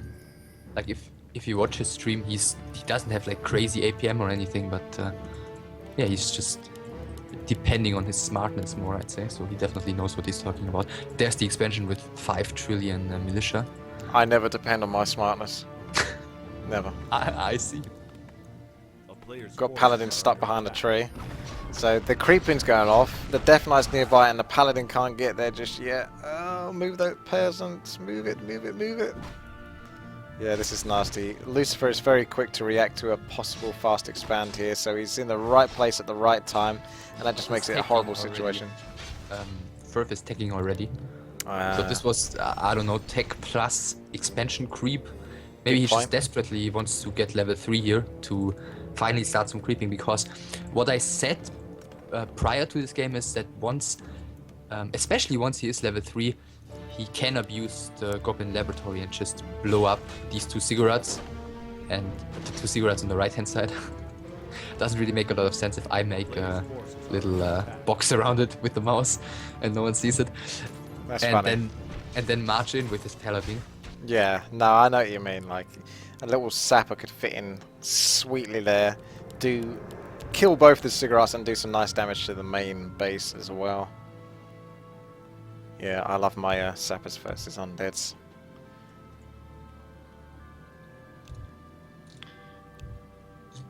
Never heard of that one. Turning up the gamma. Gotta quick pause for a moment. Gotta just quickly turn up the gamma. That's because he's fighting versus dark green, though, to be fair. Like, Ferfe has got away with a cheap colour. But then again, that's Ferfe that's complaining about the gamma. So I would have thought it'd be Lucifer in that position. Lucifer's freaking bright yellow, so what do you need the gamma turned up for in that situation? Anyway, we've got a lot of fiends benefiting from the illusion, but it does look like Ferfe knows which fiend to go for in this situation. He's ignored all those other ones, and now he's kind of going for these other ones since he can just get rid of them, and he's able to do so easily. Peasants trying to get a little bit harassed there by Lucifer. Not that they want to, but Lucifer's on their case. Raw is somewhat being wasted, I guess. Mm-hmm. Yeah. I mean, it does help to sort of like solidify his position here, but he didn't really get much out of it, so probably unnecessary, obviously, with the power of hindsight. Yeah, I think he's not getting an expansion, so this roar is not gonna win him any crucial time or anything to get towers up. It just kind of drives Lucifer away, but Lucifer doesn't need to engage in a fight right now, because these footmen will all be useless once he's got destroyers, and he's on his way to tier 3 already, so things are looking good for him. Yeah, I like the way how you think about that sort of stuff. It's very well thought out, really. You know, it's sort of like, why use the Scroll of Roar if there's not really anything to defend? That sort of like mentality. If you had the expansion, then yeah, it might be worth sort of like sacrificing it and just making sure that you keep that gold coming in. Also, that fiend is doing some nice creeping with that lightning shield. I think it's killing everything. I'm not sure. What I think it was with the regular shot, but I wasn't too better. sure. Yeah, he could have got both of those creeps with the lightning shield there. It was a nice try, but then he just sort of like stopped paying attention to the fiend, and he might just keep doing that because that fiend was doing a little bit of a dance. But he's got a Zeppelin here, so this is actually going to allow for some sort of like nice pick up and drop micro from Lucifer to sort of like prolong his position here and maybe try and wear down these footmen. Actually, that's quite a lot of footmen, but with the ghouls, I think he should look very well. Especially since there's no anti-air, and so theoretically he shouldn't lose anything. Yeah, the Zeppelin really does make it almost impossible for Ferfe to do anything effective there. He's getting the expansion though, so that's basically the main purpose really. It's just to try to keep Lucifer inside of his base. But with that Zeppelin, if he's quick, he can do some nice harass potentially versus Ferfe, either in his main base or at his expansion. He could try to snipe out this Goblin Shredder if he could only assume that he had a Shredder. But he's going into Rifleman production now again. Rifleman caster. He's got no second hero so far, I think. Maybe Archmage again, because the casters are they just benefit so much from Brilliant's aura. I'm not seeing this Zeppelin being used anymore, so Lucifer's concentrating on creeping more than anything else. No, he's sorry. He's keeping it in his base because if there's a Zapper and a Paladin marching in, he can just upload all his acolytes. So that's on purpose that it's in the base. Oh, okay. That's a usual counter to Paladin or Mountain King harassment inside the base against the acolytes. But if your acolytes is sitting in a Zeppelin, that's just damaging you anyway. Yeah, but you don't lose any of them, and you have to run anyway against that stuff. So you can just chase the Paladin away and then drop them again. Yeah, I suppose. To be fair, you can't really argue with that. I'm trying to, but you can't really. This lightning shield does not like Lucifer whatsoever. Paladin's trying to nuke down the Death Knight. So it just keeps Now the- chasing him with the holy lights. Zeppelin now is coming. It's not a bad idea. Keep the Death Knight low, so it makes it much harder for Lucifer to feel confident in standing in these sort of engagements that are to come. But the Lich is out now. He's got to get the Orb of Huam. Yeah. There it is. And I guess since he's gonna have his third statue out, that the Destroyer upgrade has already been researched, so now the push is gonna occur, and there are 3 riflemen. I'm afraid that might not be enough anti-air. Yeah, this is a very strong timing push here from Lucifer. He's in a great position. He's still got that sacrificial skull sitting there, so he's able to benefit from that. Paladin illusion, tricking Lucifer for a moment there. But the statues, the fiends, the heroes, this is going to be quite difficult. But first, still got a little bit of an army, and he's even bringing the Shredder in. I can see on the right-hand side trying to get in. He's trying to get surround on this Lich. Will he be able to pull it off? There is a Ghoul to block that surround, but the Lich is going down kind of quick. He might be able to get another nuke off here with the Holy Light. Oh, it's picked up by the Zeppelin. Very nicely done by Lucifer. This is lovely Zeppelin micro. He really has to depend on it. It's enough to basically keep him in the game. It stops the Mountain King from being so effective with those bolts and surrounds. Now we've got more militia coming in on the right-hand side, trying to add to Ferfe's army, and it is forcing Lucifer to back off in this position, but that went okay for Lucifer. Yeah. Kinda. I think Kinda. Ferfe did well. Ferfe held his expansion, he didn't lose any of his riflemen. I was a bit surprised that Lucifer didn't just chain morph all his destroyers. I would have expected that. So he would have 2 destroyers with mana and 1 without, and he could have gone for possibly a better fight. I would have expected at least, but well done by Ferfe given the situation, I'd say. Yeah, I think he had those priests coming out just in time as well, just to make his army look a bit more bulky as well, give him more survivability. Not to mention all those militia running at you. You know, it's hard to hold up against that, but I don't think Lucifer's going to be as strong as he was there for the rest of the game, to be honest with you. Now he's morphing 1 more. Yeah, now he's going for the chain morph. Militia. There's not a lot of lumber peasants in the main, so he's only gonna have 4 militia. I guess Lucifer sniped a couple of those in the previous fight. But his army is also ridiculously small. What happened to that Zeppelin? I think it's in Lucifer's main base, so he's not brought it with him. Oh yeah. I'm not sure where it is now, but... It's in the base, yeah. Oh, it is in the base, yeah.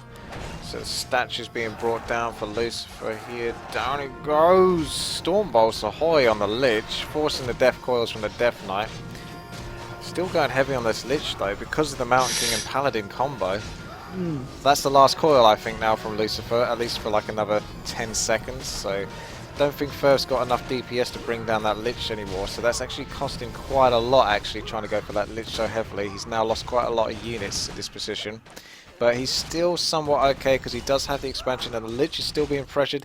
Death Knight about 8 mana shy, he's passed over the potion of healing, so now the Lich is pretty safe for quite a while, and these rifles are dropping like flies at this point, so that... Oh no, the Lich does manage to go down. Another Holy Light there, securing the kill there, and the Death Knight not getting the... Death Coil in time.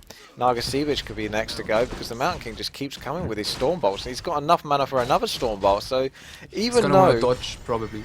Okay, he's afraid to. He's not even going to risk it, he's just straight up into Invulnerability Potion. Oh, okay, so we're in a good position here for Ferfe for the most part, forcing Lucifer back once more, another 350 gold.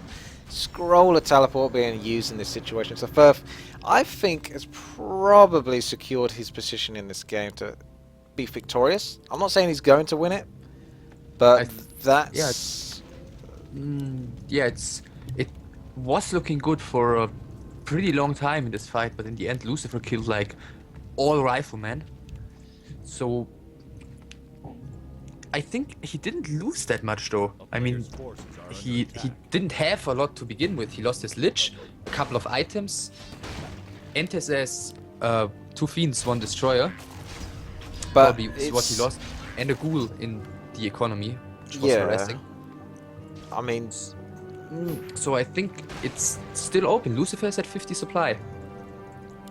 He's gonna get his Lich back, he's gonna get maybe new items. I'm curious if he's gonna try and counter expand or if he's gonna push again. I just kind of over-value in. Well, I wouldn't even say over-value in, but I just put a high value on the Paladin and Mountain King far more than the undead heroes. Even though they're not bad, Naga Sea Bitch is good for sort of sniping stuff down. Then Death Knight and Frost Nova, again, very good strong combo, but once that Paladin and Mountain King just keep leveling up, they're just going to be so hard to deal with. The nuke power is just insane. Yeah. Now he's bringing the Zeppelin again. Yes. Is it going to be enough versus the rifles? Ain't going to last very long. Just a quick focus there. Lucifer doing a good job though, leveling up what he's got. So he's got 4 Death Knight, 4 Naga Sea Bitch, and 2 Lich. So he's looking pretty good actually hero-wise, to be fair. Only level 2 on the Mountain King for Ferfe, so he really needs to step it up to level 3 on that Mountain King to have the impactful nukes that he's going to need to try to bring down his units, because it's going to get harder and harder actually. Yeah. And expansion for Lucifer. Player's forces are under Yeah, attack. that's going off right now alongside the Banshees that are being upgraded. So okay, now I'm starting to sway a bit more towards Lucifer now that I'm seeing the Banshees as well. Anti-magic shield, I keep forgetting about that, is a very strong counter to the Mountain King and the Paladin. I mean, that's 300 magic damage that you're absorbing. So even a level 5 Paladin with his level 3 Holy Light, anti-magic shield will counter that. I'm curious if there's a timing Ferfe can hit here. Forces are under He's attack. immediately gone over 50 supplies, getting copters, rifler, and caster. And Lucifer, well, it's gonna be a long time before this expansion pays out. But he's gonna have level 3 Lich, and the Death Knight is gonna approach level 5. So I'm not sure. I really can't tell. Maybe he's gonna try. Well, he didn't even scout the expansion, so we don't know what he's gonna do next year. He's got a scroll of healing and a nice cloak of flames. Gives his Death Knight something to do since he's not exactly the highest DPSer in the game. Player's forces are under attack. So he can still be annoying to Ferfe's fragile units.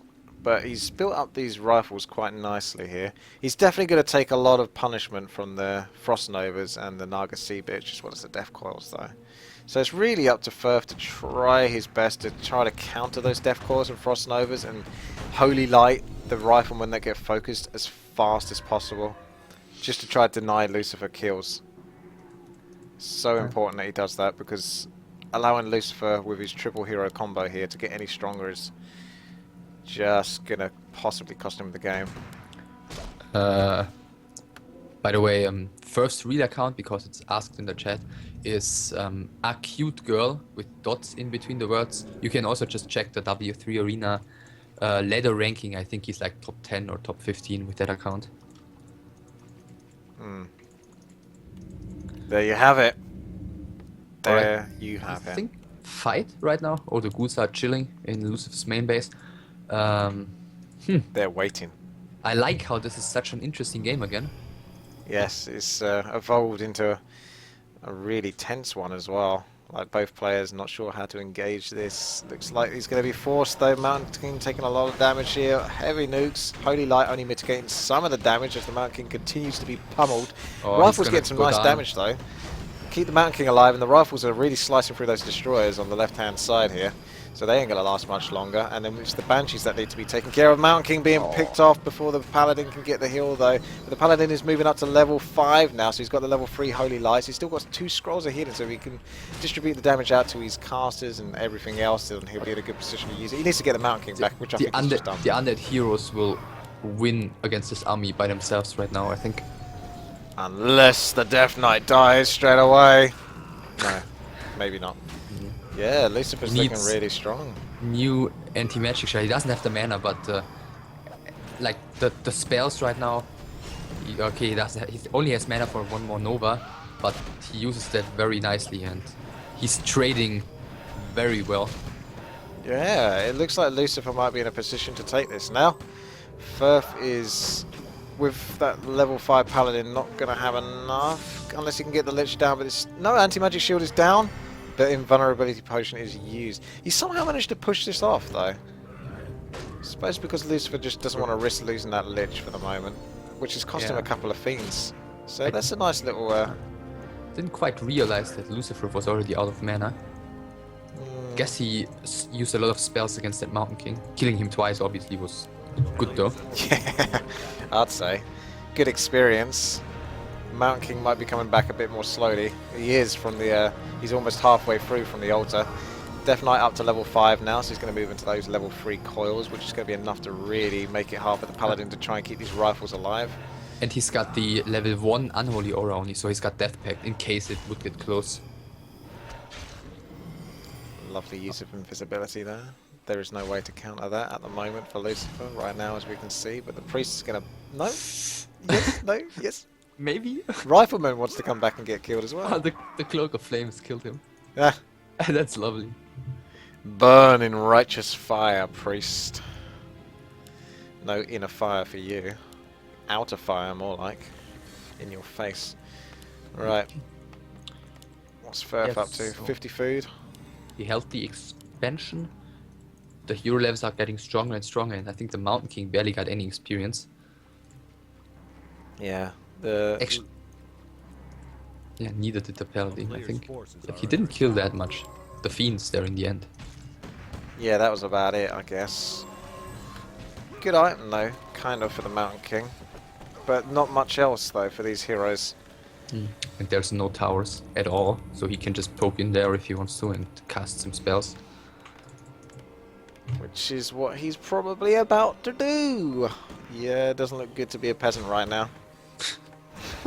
He's going to actually get inside of this position as well and use it to his advantage. Yeah. The riflemen are not really gonna be able to form a nice concave and attack banshees or destroyers or anything. Like, that position is amazing for Lucifer. Yeah, he's got this now, hasn't he? It looks really, really difficult. You're going to sort of see somewhat of a base trade, but Lucifer can probably take down this town hall and then actually save his own expansion because he's still pretty strong enough to hold can off. Town Portal. And I mean the anti-magic shell. It lasts for so long, it lasts for like 2 minutes or something, so it's not gonna wear off anytime soon. If he takes his time and kills the expansion first, and yeah, there's the TP. Sork saved by the staff. And now there's the long run back for Ferfe to try to survive with all of these units as they're not looking so strong. But he's going to go for it. I suppose he kind of has to in this position. Pick off a Banshee or two, but so much anti-magic shell going to really reduce the nuke factor here. We're seeing Nargasievich getting a bit of a pummeling here, but no Holy Light to go on her. Only Storm Bolts, but not really much damage getting done there from that. So it looks like Lucifer's just picking off what he needs to pick off. Destroyers going down. He seems to lose Destroyers quite a lot, but I guess he can just replace them. Oh, Archmage third. Yeah. Didn't last very long, but... No, it's so late in the game that he can just get nuked, especially since Lucifer's got those really powerful heroes by this point now. And he's got 1,500 gold, Lucifer. Yeah. Meanwhile, 33 food and 147 gold for Ferfe. He's given it a good go, but he just doesn't have the power.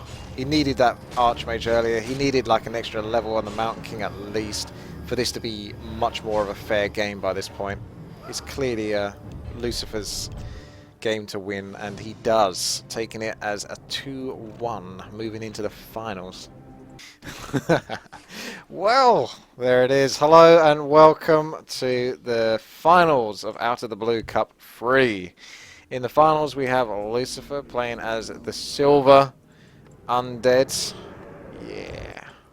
And he's against Orcworker, who likes to be called Green Boy on Warfare Arena, and he is of course the purple orc at the top right of the map, which is Last Refuge. So, do you think Last Refuge is going to mess things up for Lucifer versus this orc? Is the Blade Master going to be on his case the whole time? Not many places for him to hide.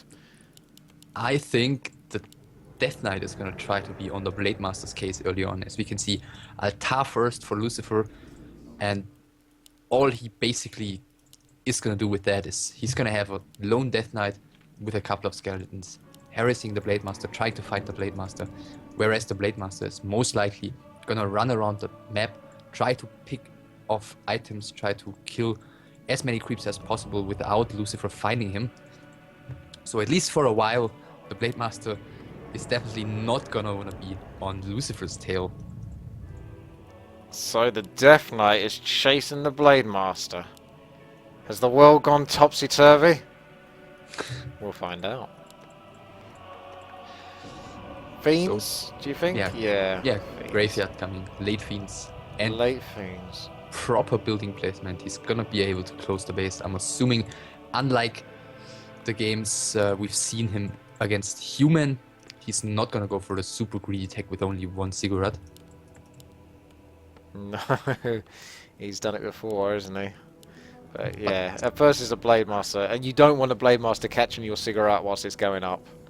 And Orcworker seems to be expecting this. He's building the Voodoo Lodge before his second burrow, and that means he can kill only the Ogre Warrior at the green camp, pick up the item, go back to the shop, buy something, and then be anywhere on the map with heal staffs. So that's kind of a good counter to the fast Death Knight and the harass Lucifer is gonna do. He is prepared.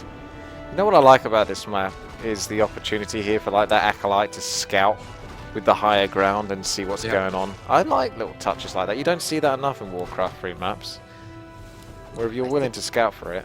Yeah, I think it's a bit unfair though that on the top spawn position you can just walk through with the Acolyte like Lucifer did, and on the bottom you have to wait for the Knight to actually walk to the very bottom and see down the cliff.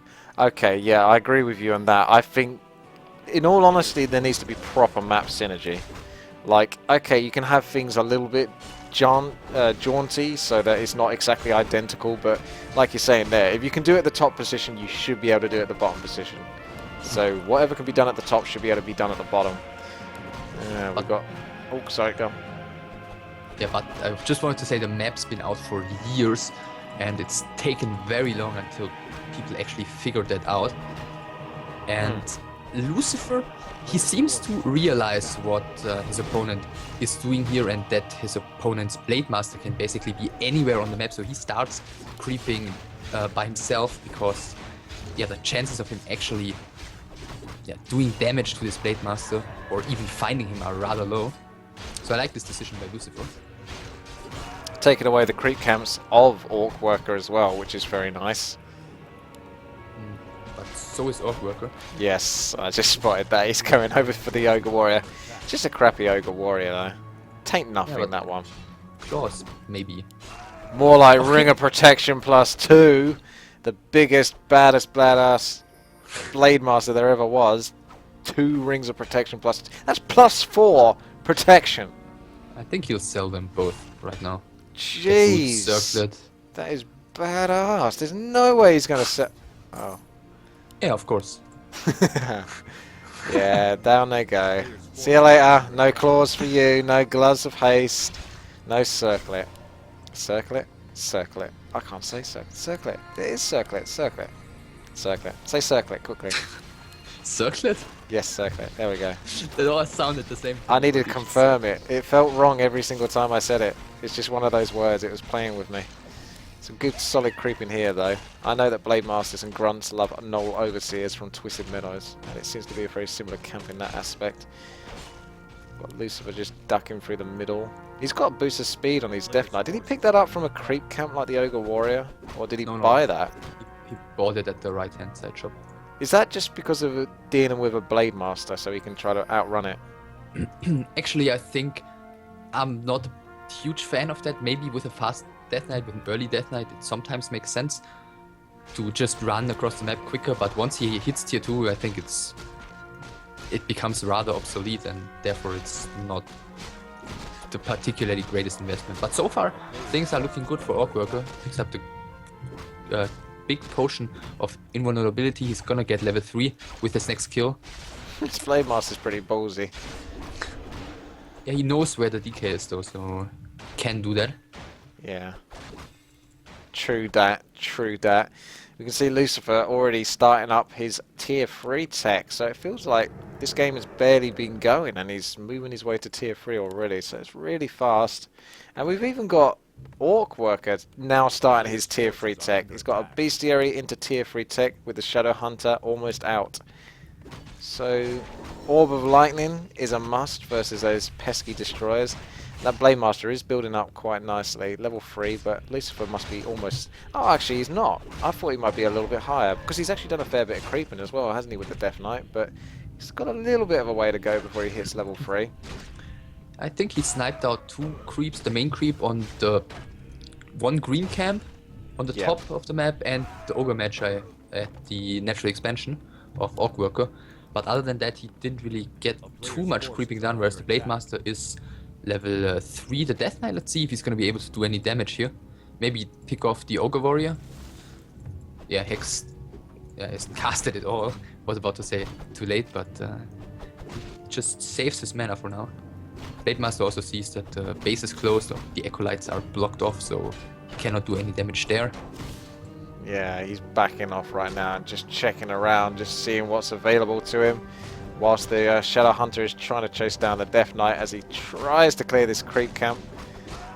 How much mana has that Death Knight got? Ah, he's running away anyway. Probably knowledge. I mean, Lucifer probably knows better than us, and we're watching everything that's going on. Like, how close that Blade Master might be to his Death Knight, which is why he's probably running away at that point. He's like, yeah, probably push my luck as far as it can go now. Are under attack. Yeah, so now he's got the Lich, he's gonna have the Orb in just a second.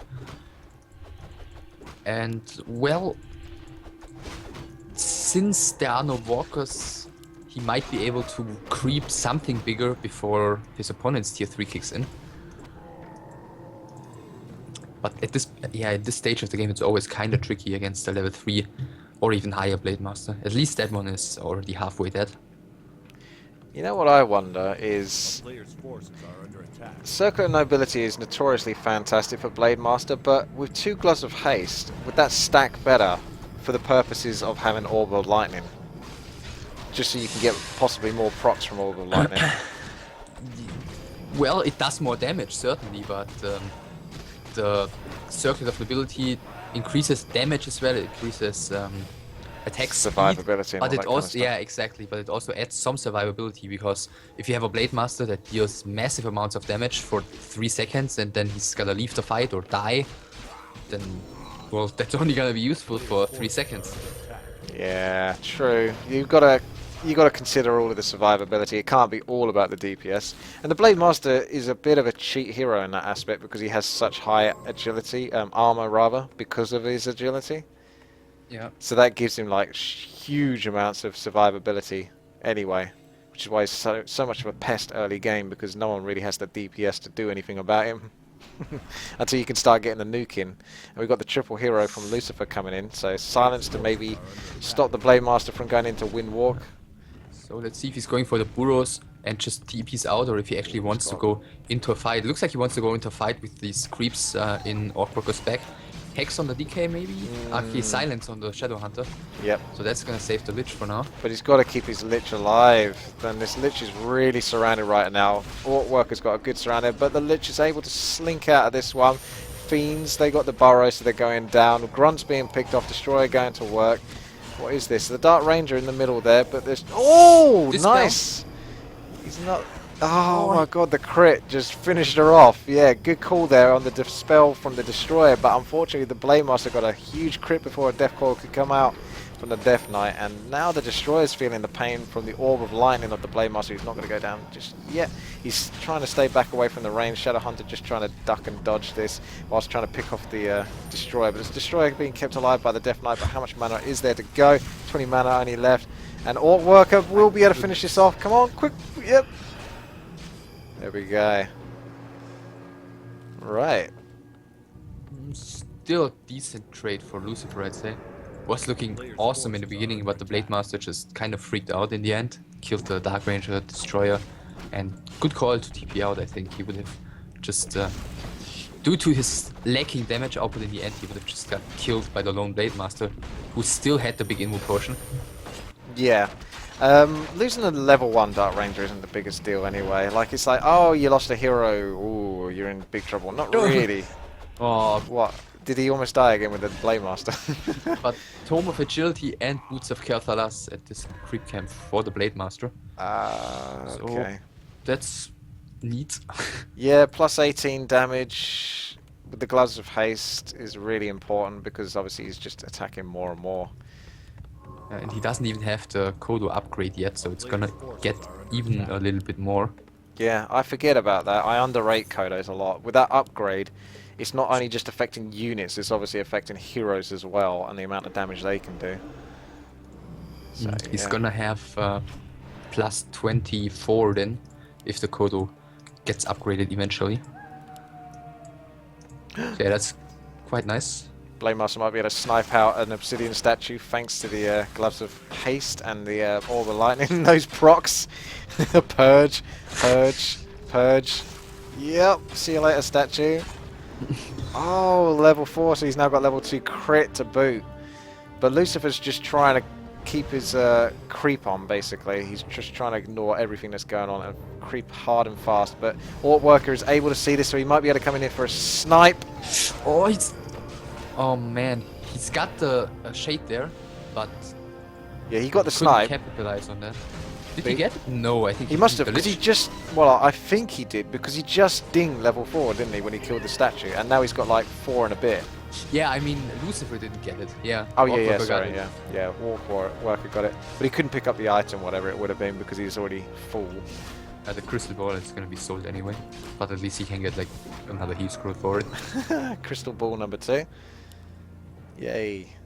Yeah. Although that's it's kind of useful for the Shadow Hunter for the time being. There's no real need to sell that straight off the bat. Does he have Burrow? Lucifer? What do you mean, Burrow? Oh, what, on the Fiends? Yes, because Yeah. I saw him use it earlier. Players' forces are under attack. So he does, as far as I remember. Good position here for Green Boy, Orcworker, because he has got the higher ground. He's still got that super powerful Blade Master, and he's still got an army to boot with it. So he just needs to do the damage to the statues, bring those down, reduce the healing. Oh, Kodo Beast with the scrolls of speed coming in there, devouring the Fiends, pulling back a little bit. Lucifer in a lot of trouble right now because it's still a huge army right now for Orcworker, and Lucifer's trying to pick off what he can, but look at that Blade Master go! He's so fast! Seriously, check this Blade Master out. Forcing those Fiends to burrow so early. Shadow Hunter in a little bit of trouble though. Oh, he's gonna down. die. Could not pass over the potion of invulnerability. So that's a big deal for Lucifer to come back in this situation. So that was very handy for him right now. So it actually makes it somewhat even at this point. But that Blade Master's still going, and he's not really going anywhere right now. And I'm sure Lucifer must have used most of his mana at this point. Oh no, Blade Master's really getting heavily focused there. The Skeletal Warriors alongside the Orb of Quam doing quite decent damage. But the Lich, there should be a coil in a second for the Lich. Yeah, Lich goes down, and Kodo's just trying to slink out. Come on, Kodo, you can do it. Help him out with the ensnare, Mr. Raider. That's a lot of skeleton warriors, isn't it? Yeah, That's good job, what- Dark Ranger. Because that Blade Master was full health, but then he had all of the skeleton warriors surrounded and attacked once with the Lich, which basically reduced the armor of the Blade Master by 5, and then all the skeleton warriors and everything else was hitting it. And he lost a lot of health very quickly there. Yeah, for a moment I thought Lucifer would get completely wrecked, but No. the kill on the Shadow Hunter was really a big point in this fight, and he killed almost all the headhunters. Yeah, yeah, he did all right. You know, a lot of these sort of engagements, I keep thinking, oh, well, this is basically Lucifer's out of the game. But one thing, when things calm down again, and you're looking at like both players, you're like, oh, actually, Lucifer's not actually that far behind, really. And he's just solidly creeping, getting some powerful items. Potentially, we'll find out in a second. Players' Oh forces boy. are under attack. The Blade Master. He just doesn't care about anything. He's getting really out of control now. Like, that's not long until he hits level 6. And there's plenty of fiends and statues for him to pick off. Which, speaking of which, The Acolyte is maybe gonna bite it. Okay, no. I would go for the statue if you can get it. Oh yeah, Even then, he'd still probably get that because of Orb of Lightning. So you can coil. you can coil, but he doesn't commit to it. I'm surprised. I think he could have committed to it. At least force another coil, but there wasn't even another coil. Oh, he's in a great position. Go for it. Just go for it. Go on. Get the I think he won't push his luck that far. The Lich is gonna be back as well in a second. Okay. Oh, now fair. maybe? Yeah. Yeah, No. he's got a good position, so he can try it. There's nothing to really lose in this position. Now he can run away. There's not really anything to lose there, so that's fine. The players' That was forces smart are play. under attack. So gold mines still 3,000. Okay, still a bit of time to work for both of the players. We've And I think Oh, sorry, go on. there are only 2 camps left on the map right now. Almost all of the red camp and the orange camp where the Blade Master is heading right now. So, well,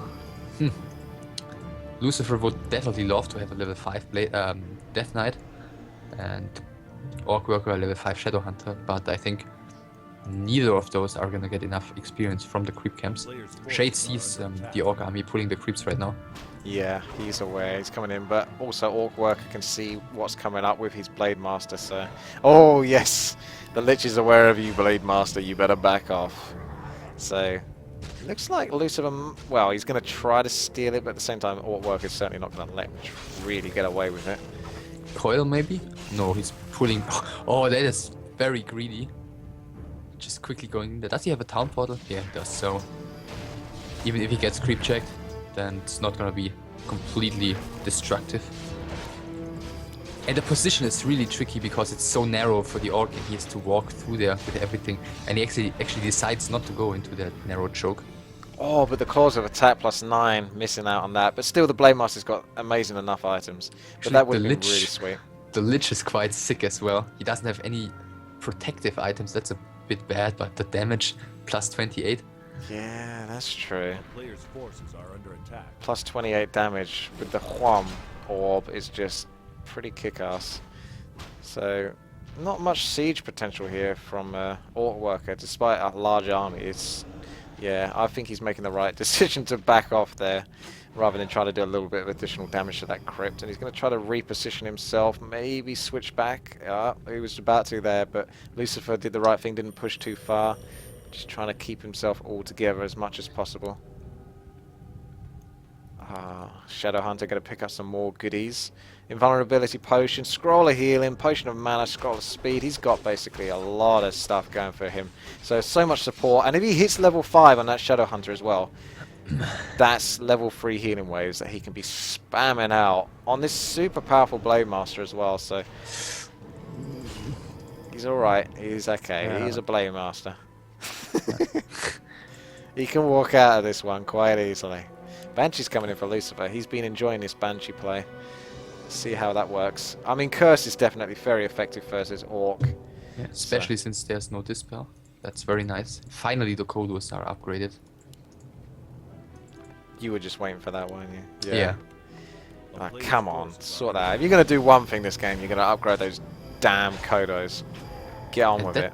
Did he just sell his Invul Potion and bought a new one just to get the cooldown going again? What? The Blade Master did. Orcworker? I didn't capture that.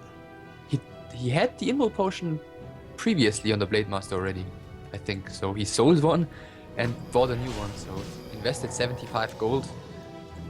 I'm being told what Orb of Huam is supposed to be, even though I'm the one that said it in the first place.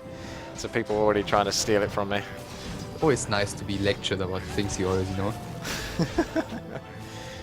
Alright, we've got the Berserkers, they're moving into position. They've got one armor upgrade. Do you think that's the right thing to do? Obviously I wouldn't know, but it's interesting. Is there a particular reason for that? That's definitely an interesting decision, but well, it's a lot of units and the Raiders also benefit from it, so why not?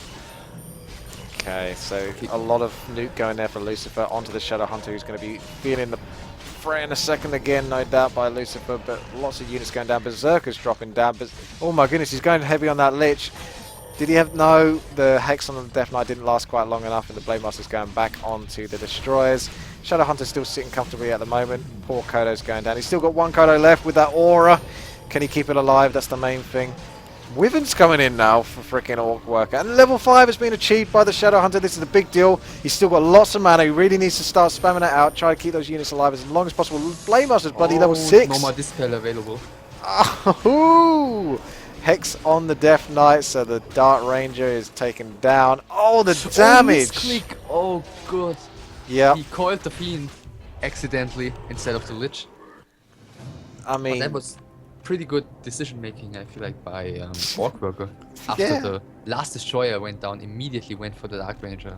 Did a well-timed Hex on the Yeah, he's DK. very quick on his switches, isn't he? Yeah. He sort of knows just how to play it up. And...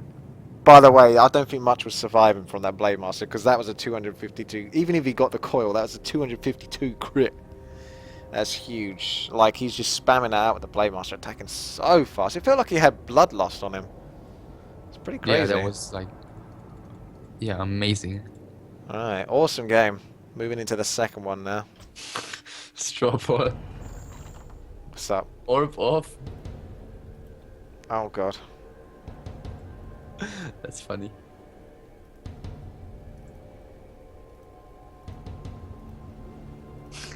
Yeah, why do units when PM? That was, yeah, really a textbook overpowered Blade Master in this game. This is an interesting straw poll, I must admit. I think the trolls are real because someone's going, well, people seem to be going for Huang Huam. I don't even know how you get that out of it. Like, it looks like there's an R in that. Oh no, Xuan or Quam. It's technically Huam, H-U-A-M, but to be quite frank, it could be any of those. Just because of the way it's said. H-U-M. H-U-A-M. It's like, you know, like Hebrew or something like that, where they sort of like, they go a lot with their H's. That's why I say it that way. It's Orb of Huam, because it sounds that way. It's like Huam, Huam, Huam. Next game is up. So if there's anyone from Israel watching, please tell us what the correct spelling of that word is. Right, here we are. Game 2, Secret Valley. Lucifer is the yellow undead versus Orcworker is the purple orc. So, Andy, if that is your real name. Yeah, it is. So Lucifer is going for a Fiend build order. So in this case, he's not gonna try to keep track of the Blade Master like he did in the previous game, which didn't work out for him all that well. And what people used to do for a while, which no one does anymore, is to go for a Lich Tower push on Secret Valley with a Fiend build, which he could theoretically do, but people seem to have figured out how to deal with it properly. But often orcs will creep very greedily in the beginning on Secret Valley, either the Ogre Magi in the middle or the Fountain immediately, just because they can heal up very quickly once the creeping is done. So there is the possibility to punish that with a Lich Tower push. However, it's very unlikely, so I'm assuming we're just gonna see a regular Fiend build by Lucifer. Okay. Anything to say to that? You just went straight into a very descriptive explanation of what was about to happen. I feel like you swallowed that Israeli dictionary. I think that's what just happened right there. Yeah, switched into serious mode again. Try hard. The placement of this crypt is kind of interesting to me. It's a scouting crypt. Feels like, you think there is enough space for a tier 2 slaughterhouse in between the crypt and the altar? Not sure actually. We're gonna find out. I think. Yeah. Tomb of Relics there. That's fitting in. Oh yeah. That kind of works. Kinda. He can slip in inside out of the Tomb of Relics. Yeah, I must admit that does look weird, but I'm sure he's got a grand plan for that. And shop in the middle. Yeah, Orcworker. So harass. Probably, maybe Ogre Magi creep in the beginning. He didn't scout it all, so he doesn't know whether the Death Knight is coming across the map. Yeah, he's going for the Ogre Magi. And afterwards he's gonna pick up heal salves. This is how it's done, kids. You aggro the Ogre Magi and you move in the Grunt just as the aggro goes off so the Grunt doesn't get trapped. A beautiful thing to behold. And what is it? Potion of Invulnerability. That's really good for later on. 15 seconds of invulnerability is a joke on a Blade Master. So base is locked, and as expected, Lucifer going for the regular passive Fiend build early on. Curious when he's gonna attack. If I would have to make an assumption, then probably at 23 supply. I like this creeping style from Lucifer. He's actually really kept the attention of these Null Brutes. Although, unfortunately for him, Orcworker's going to pick off one of those at least. Yeah, so some of his hard work is gone. Yeah. Tech now for Orcworker. So, Lucifer shouldn't be too far behind in his attempts to get a tech, I imagine. He's not building any more Fiends, so I imagine tech is next on the menu for him. Just keep an eye on that. Yeah, players. Yeah, there's the tech. players these days don't want to invest too much into Fiends early on, because once the Orc gets tier 2, it doesn't really matter if you have 3 or 4 Fiends, you cannot fight until Frost Armor is available. So they rather want to have a quicker Lich and not as many Fiends early on. Yeah, that makes sense. It's not exactly easy to go off creeping with all of these Fiends anyway. He's going to try it, but with a Blade Master sort of like ready to steal stuff, it's a bit tricky. Would he be able to get the Nightcrawler in time and then wind walk down and pick up the item from the other one at the bottom? I think he's gonna go shopping. Yeah, he's gonna get the boots. I thought he might be yeah, Lucifer even suspected it as well. I thought he was going to be cheeky and try to get the Nightcrawler at the bottom that Lucifer's doing as well. But he didn't. A player's forces are under Did Lucifer see this shop in the middle already? I'm not even sure. I think he didn't. I don't think he did. Not that I can recall. I don't think he has done. So what I really like about this attempt here, about this approach by Orcworker, is that all he needs to do is, or all he's gonna do is hang around Lucifer's half of the base and creep what he can and creep check while he can. And once the second hero is out, the entire right hand side is still gonna be available for creeping. Uh-oh. Oh yeah. Yeah, that's not good. But a nice moves. Well, I hope so. A nice move, moving the Fiend to the left there, just avoiding any more body blocking there from Orcworker, as he's having to work now to try and chase down these Fiends. Have to settle for a skeleton, might not even get that. Go on, Blade Master, get on it. Will the skeleton survive? Quick, Strawpoll. Oh, he could have actually got himself killed there. He's a little bit slack there. So is he gonna? Yeah, he's gonna come in for a creep check, but Lucifer. He seems to smell it. That it's not safe to creep here. You're saying Blade Master smell. Obviously. Look at it creeping up here, by the way. This is quite clever.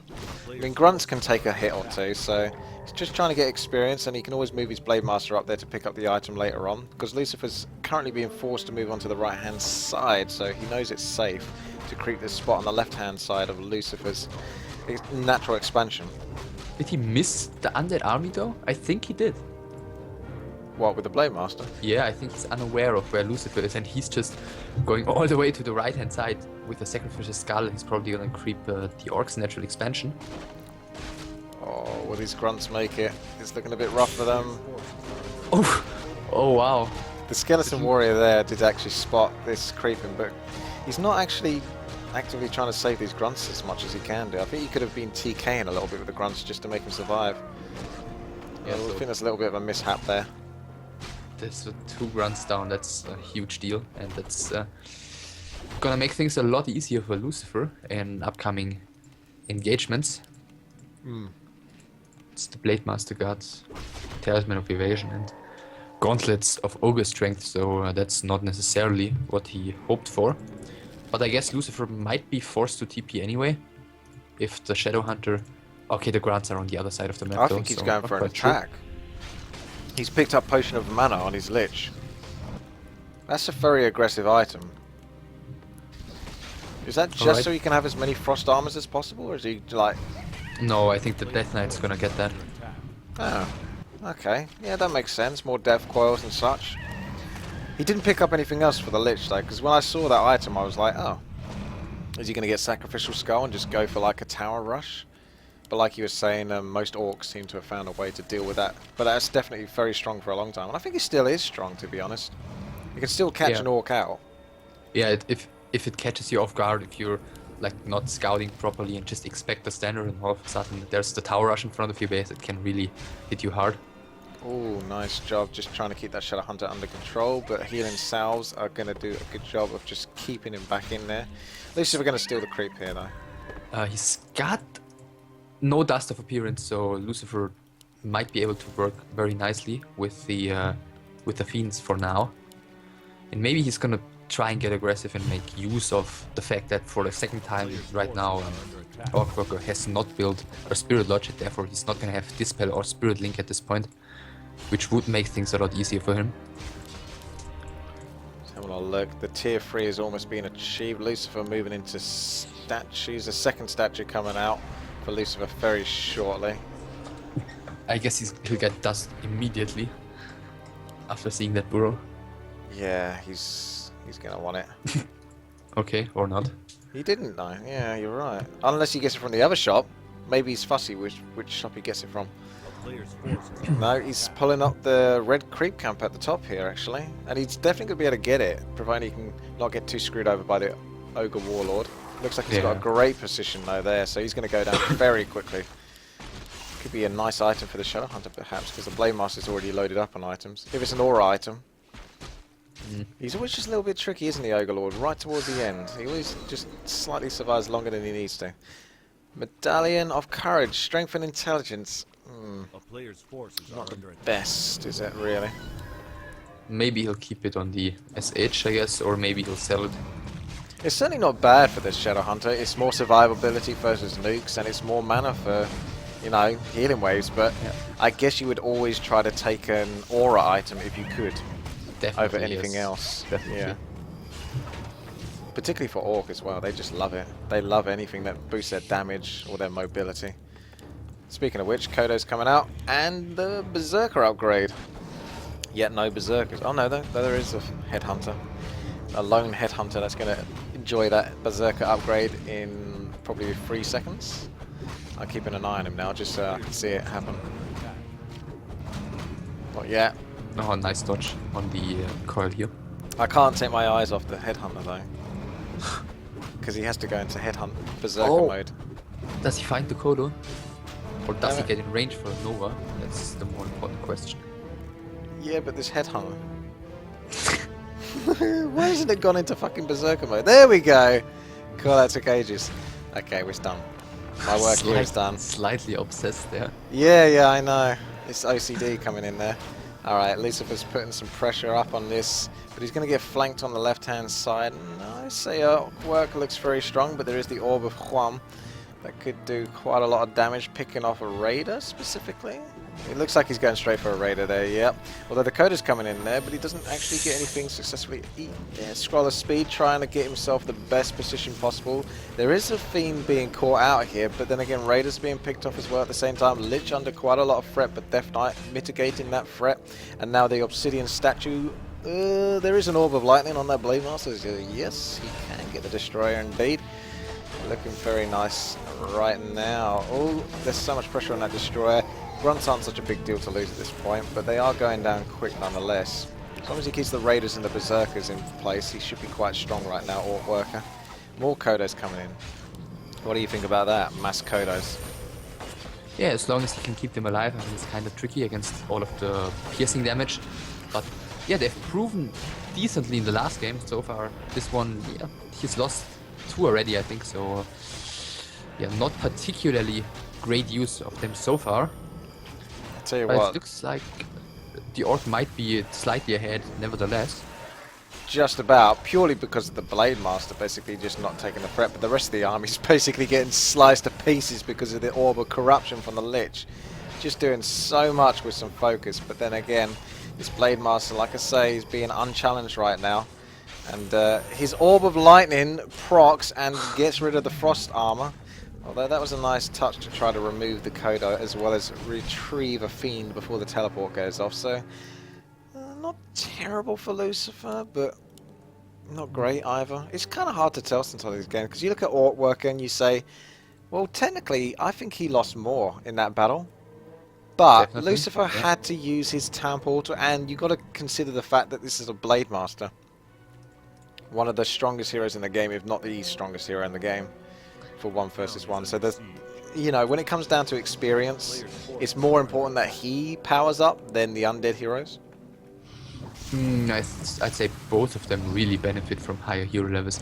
So what do you think about the Dark Ranger as a 3rd hero for the 2nd time right now? Do you think it's the best choice, especially given that the only 2 units basically that can cast spells are the heroes from Orcworker? Don't you think like a Crypt Lord maybe to do some tanking would be better, or even a Pit Lord for Howl of Terror? I think Pit Lord, to be honest, because it deals with the Blade Master as well as all the units, potentially. Yeah, and he's just a beast. He can soak up so much damage, potentially. That's my favorite choice against this kind of Orc style as well, with no Spirit Walkers whatsoever. the Dark Ranger is there to sort of support the Lich in terms of range damage, as well as hoping to get that kind of awesome silence where you can maybe nuke down the Shadow Hunter, or at least apply a huge amount of pressure because of the silence, forcing the Shadow Hunter to spend most of his time running away from the situation, or perhaps even the Blade Master if you can put him out of position and get some heavy nuke on him. Oh, and he waited out the dust outside, and right now he's... Didn't he? Ah, he's got only mana for one Windwalk, so he doesn't want to go in and be there without mana. It's alright, it's only a Medallion of Courage. They're giving those out like, you know... Yeah, they're everywhere. They're not so valuable anymore. They look like nice shiny gold coins, but when everyone's got one, they're not so valuable. It's like a penny. Yeah, dropped in the basically. street. Lots of Berserkers, but no upgrades. Will we expect to see upgrades soon? Yes, actually, speaking of which. And also Kodo's giving it to an Orc Burrow. Yeah, That's kind of funny. that's very unfortunate building placement here. Actually, just rally point placement. A player's forces are Yeah, it's the rally point that's caught him out there, definitely. Kodo's too fat to get through that gap, definitely. How's the Shadow Hunter doing? He's almost level 4. Needs a little bit more juice, but he's going to be moving to this Red Creek camp at the top. Doesn't have a single heal scroll though. That's a bit unfortunate in my opinion. A bit, well, he should have won at least, I feel like, against the AoE from Mana Destroyer plus Nova. Yeah. I mean, I agree with you with the healing scroll as well. It's just, when you've got that many Berserkers in your army, a healing scroll can mean, like, you know, a win or a loss, basically. Ooh, ensnare, maybe? No, okay. Destroyer just got away. Yeah. That would have been really quick reactions if he did manage to catch it. He's Oh, still the considering the statue. statue. Yeah, the Blade Masters and statues. It's so tempting. Love and hate relationship. Frost armor, yeah, okay, he's gonna keep it alive. No sacrificial pit still this time. And Lucifer has broken into low upkeep now. He's still So got Dust did, of Appearance, so he's favouring that over actually getting the Shade. See you later, statue. They just don't stand a chance versus Blade Masters, do they? Yeah. Horrible, horrible times. They got 4 armor and 550 health. It's not like anything shabby, but they do seem to just die so quickly to Blade Masters. I think anything does though, to be fair. More Berserkers coming in. I think he cancelled something from his bestiary just a moment ago there. Orcworker, so he might be picking up something with the shop. Sobi Mask on the Shadow Hunter, that's really nice, and I forgot to mention it, but I noticed it earlier. When he was creeping the Fountain of Health at the bottom right, he picked up Rune Braces on his Shadow Hunter. That's huge. Yeah. Versus Undead Nuke. So even if, you know, Lucifer gets that silence off and stops the Shadow Hunter from healing himself and tries to nuke the Shadow Hunter, well, he's going to be taking 33% less damage now from each of those coils and novas, so it's a pretty big deal, that. Mm-hmm. I remember when I used to sell those Rune Braces versus Undead. I used to get a lot of flack for doing that. So yeah, heal scroll, speed scroll also very crucial for those Kodos. Tricky to say who's ahead, both of them. Ah, alright, TC now joins the army. Yeah, pretty tricky to say who's ahead. 2-0 upgrades also for Lucifer, so some more physical damage actually for him. I'm not so sure about those abominations. I mean, they will be the main target to devour for the Kodos, and if they are, then it's just wasted supply and gold. Agreed, but I feel like he needs to put at least some sort of barrier in between him and an ever-increasing Orc army. Yeah, they definitely can tank tons of damage from headhunters, especially if they are there and not inside the Kodo's stomach. Yeah, it does come down to that. I totally agree. If he just gets the perfect speed scroll and just zoom takes out 2 abominations straight away, damn, that is just so harsh. And look at this, the Blade Master just poking away, letting him know that he's there. Having a bit of a crit fest. Yeah. Also, check out the invulnerability potions on the Lich and the Dark Ranger. Death Knight He's got the teleport, so basically he's got a way to survive at least the upcoming battle. But what it comes down to is, again, this issue with gold that's slowly running out right now, and Orcworker might want to sort of wear down Lucifer, try to drag out these invulnerability potions, force him into doing that, and then that way Lucifer hasn't got so many ways to escape a Blade Master and a Hex. That is a huge army from Orcworker. 70 food right now. He's got the Tauren Chieftain, probably going to pick up a potion of invulnerability, I imagine, on him. Getting ready for it in a second. No? Not yet? I guess he needs that. I mean, he's only level 1, and even though he's got the Medallion of Courage... Maybe Scroll of Healing, don't you think? Would that be better? No? He's just spent it on something else. Well, both would be very useful. But I think since he's gonna be one of the easier targets to nuke, maybe an Nimble Potion. Lucifer just skeleton with frost armor here in the bottom right just continues scouting for expansions. It's quite... Well, let's have a look at the situation, right? Got Lucifer, level 4 Death Knight, 2 Sacrificial Skulls, Potion of Mana. Otherwise, the Lich has got like Glass of Haste, Damage +9, Orb of Huam, Medallion of Courage, and that Invulnerability Potion. He's got 3 Abominations, lots of Fiends, and statues that are getting slowly wound down by this Blade Master, kind of irritatingly so. And I guess he can keep doing this, but he doesn't really want to blow all of that mana at the same time. Orcworker sitting with a, what is it, level 4 Blade Master, Invulnerability Potion, the big one as well, at 15 seconds. He's got Circuit Nobility, Claws of Attack +6, Orb of Lightning, Gloves of Haste. Shadow Hunter has the awesome Rune Braces, the Sobi Mask, the Scroll of Healing. So a long drawn out fight here is going to be super advantageous for Orcworker. Keep the Blade Master alive, try to spread the damage out throughout those Headhunters, and I think it should go towards his favour. But those Abominations, there's something scary about those for some reason. I don't know why. I don't know whether I should be scared of those, but they just make it more threatening. Now he's gonna want to take the fight though. The Abominations are chilling in the back for some reason. Lucifer got mana, as much mana as he could out of that one statue that he morphed the last. Now one new is coming in, gonna do some healing, and it looks like... well, there it is. Yeah, here we go. This is it. It's going straight on the Lich. Blade Master taking so much damage here. Don't want to lose him. Straight in the invulnerability potion. So 15 seconds of invulnerability just to sit up in there. Fiends being picked off at the back there. Are the Kodo Beasts going to get the devour that they need to get? Tauren Chieftain soaking up that invulnerability potion. Oh, with the War Stomp. Now it's the Death Knight that's under threat here. Raiders getting threatened at as well. Oh god, wow. Yeah. The damage output by those Headhunters, not that little, and I think the game will probably end right here. Yeah.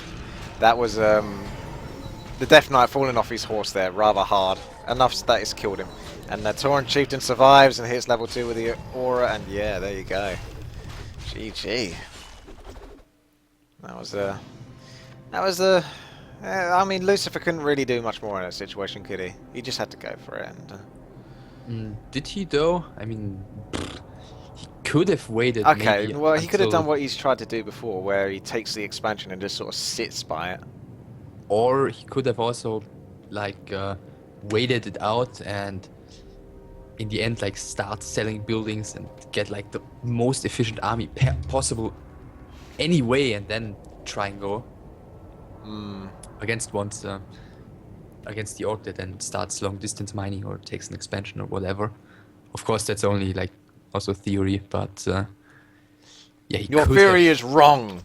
Yeah. So, third map in the grand final of the Blue Cup number 3 between Lucifer, the Grey Undead, spawning in the top left corner of Echo Isles, starting with Fast Altar, or Altar first, or Fast Death Knight, and most likely some harass like we've seen in the first game, and his opponent leading 2-0, Green Boy aka Orcworker, spawning in the top right corner in purple, and he's gonna start with Altar and Orc Burrow. What do you think about that, Witty? I think he's mad. Now, all he needs to do is build Blade Master and he's fine. Get AFK. Build Blade Master. Get one grunt maybe, just to sort of like tank some damage and keep the enemy from destroying your base. Just sort of like mitigate some of that damage. Tech to tier 3, get Orb of Lightning, attack with Shadowhunter. Job done. That's his game plan. I think that's exactly what he said to himself. Like, he's a professional player and that's how he talks. Like with like a common scummy accent. Goes, yeah, Blade Master, Orb of Imbalance. There's so many Orbs of Imbalance, isn't there? Which one is your favourite? Orb of Imbalance Corruption or Orb of Imbalance Lightning? I think, well, it depends on the army that goes along with it, but I think generally speaking, Orb of Corruption is the choice I would prefer to have. Yeah. It depends. Yeah, if you're against Archmage or Beastmaster, you know, that kind of thing, or Destroyer, Orb of Lightning is insane. But then again, it also depends on the game. Like free-for-all games, Orb of Lightning can be amazing just for picking units off. And, you know, long games where you've got these stalemate situations and you find a unit and then you've got...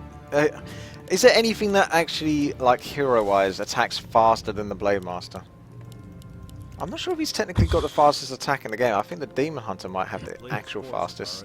You mean without boosts like... Yeah, without any rage buffs stuff? or anything like that. I feel like the Blade Master's got like 1.76 and the Demon Hunter has 1.73. I need to look it up, but it's obviously incredibly close anyway. But I actually don't know that by heart. What I know by heart is that Shadowhunter is the hero with the lowest base DPS in the game. really? Yeah, Huh. if you just have them attack without doing anything. That's So strange. lower than Keeper and everything else. I wouldn't have guessed that because he's an agility hero. Yeah, And I kind of... surprising. Yeah, I tend to favour agility heroes. I'm somewhat biased towards them having that sort of damage output. Yeah, but at the same time, he's an agility hero, but he doesn't have an awful lot of agility because he's actually kind of intelligent.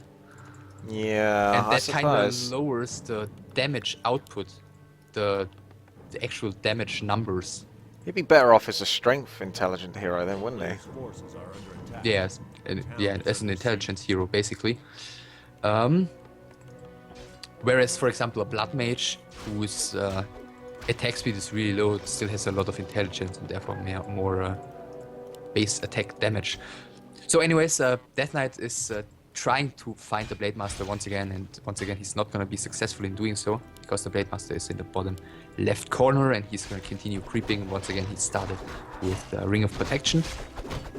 All the Blade Master and the Grunt have become one. Looks good. Also, hallo, ich heiße Fel, there it is, und ich kann nicht Deutsch sprechen. Ja? Players forces Ja? Das ist gut, ja? Yeah, pretty good. Ja, das ist gut. Those troll trappers picking on the same ghoul was like, what the hell? I thought they always go for like a different unit if one is already ensnared, but he was getting a really tough time, that ghoul. Yeah, so curious about Lucifer's play here, going for ghouls. So it seems like he doesn't feel confident with his fiend play. Play, yeah. So he wanted to go for some simultaneous creeping with those ghouls though, and it completely backfired on him when the Blade Master and the Grunt were already there and taking the camp that he was about to take with his ghouls. It feels like Orcworker's got a great hold on where he needs to be right now, and he's doing a fantastic job. I mean, this is a huge deal. This orange creep camp, stealing away from the opponent's side. Pen of Energy is going to be a fantastic item for the Shadow Hunter later on. It's just... I mean, this is Lucifer's chance to come back and win that money. This is it. This is the tournament he's supposed to be winning. But Yeah. he's off to a very rough start. So if Lucifer loses this map, 50 euros will go to Orcworker and Lucifer will have played for nothing basically all night long. I mean, we also need to take into consideration that right now for him, I think it is like It's about 6 a.m. 7:30, yeah. Yeah. 6:30, sorry. Yeah. He's been up a while. So that might also not exactly further his performance here. But he can still take away, even if he does lose, the fact that he got to the finals this time rather than going out in one of the earlier rounds. So there's improvement there. Yeah, and it might be all preparation for the WCA. I think it is. I think that's his main reason for playing, to be quite frank with you. I don't think he'd be playing otherwise. Yeah. If there wasn't something like the WCA going on. Alright, so ghouls are again being pulled. I think he's gonna creep the marketplace. While the Blade Master is gonna hope for a Tome of Experience. He's gonna reach level 3. Even if there's not gonna be a Tome of Knowledge, but he's gonna reach level 3 nevertheless. Shadowhunter's gonna be very happy about that Pendant of Energy. And same style by Orcworker. Quick tier 3, 1v3. I'm assuming soon a Wormel. Can he get out of this position right now, Lucifer? This looks like it's going from bad to worse. Don't know if the Death Knight can slip out of that. I think he can. Yeah. It doesn't look like he can because the Troll Trapper looks beastly, but they always he's gonna can. lose no, okay, he's not gonna lose it. He lost only one ghoul. Yeah, he might lose another one if Ogre Warrior catches on. Yeah, no, not quite. seems very motivated to get that ghoul killed. Oh, I know, right? I feel that way a lot of the time when I'm fighting against Ogre Warriors that have been bloodlusted. They go a bit too far. Yeah, and the creeps are also always very motivated to throw their ensnares, no matter how far you run away. Yes, those are very sturdy nets. This Death Knight has got a way to get out of this invulnerability potion. He could try that and maybe that will... Oh, wow. Ensnare needs like 10 more seconds.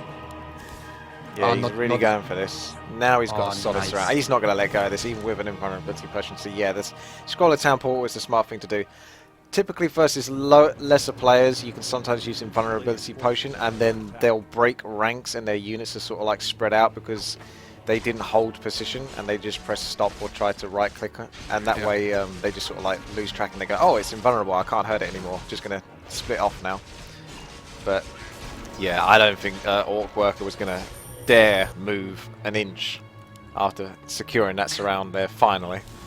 So there's the Wormel for Orcworker. A very, very dominant performance so far on the third map. Lucifer didn't really get much done with his ghouls. Frenzy is now being upgraded. A fiend has been added. So it looks like he might be a bit afraid of this air stuff that Orc can do to counter ghouls, which then often gets dealt with by adding like 2 fiends with web to the army. Yeah. There's headhunters coming in, so that's something for the ghouls to pick on. What would you say is this item in the second slot of the Lich? What would you call that? It's just called the Orb.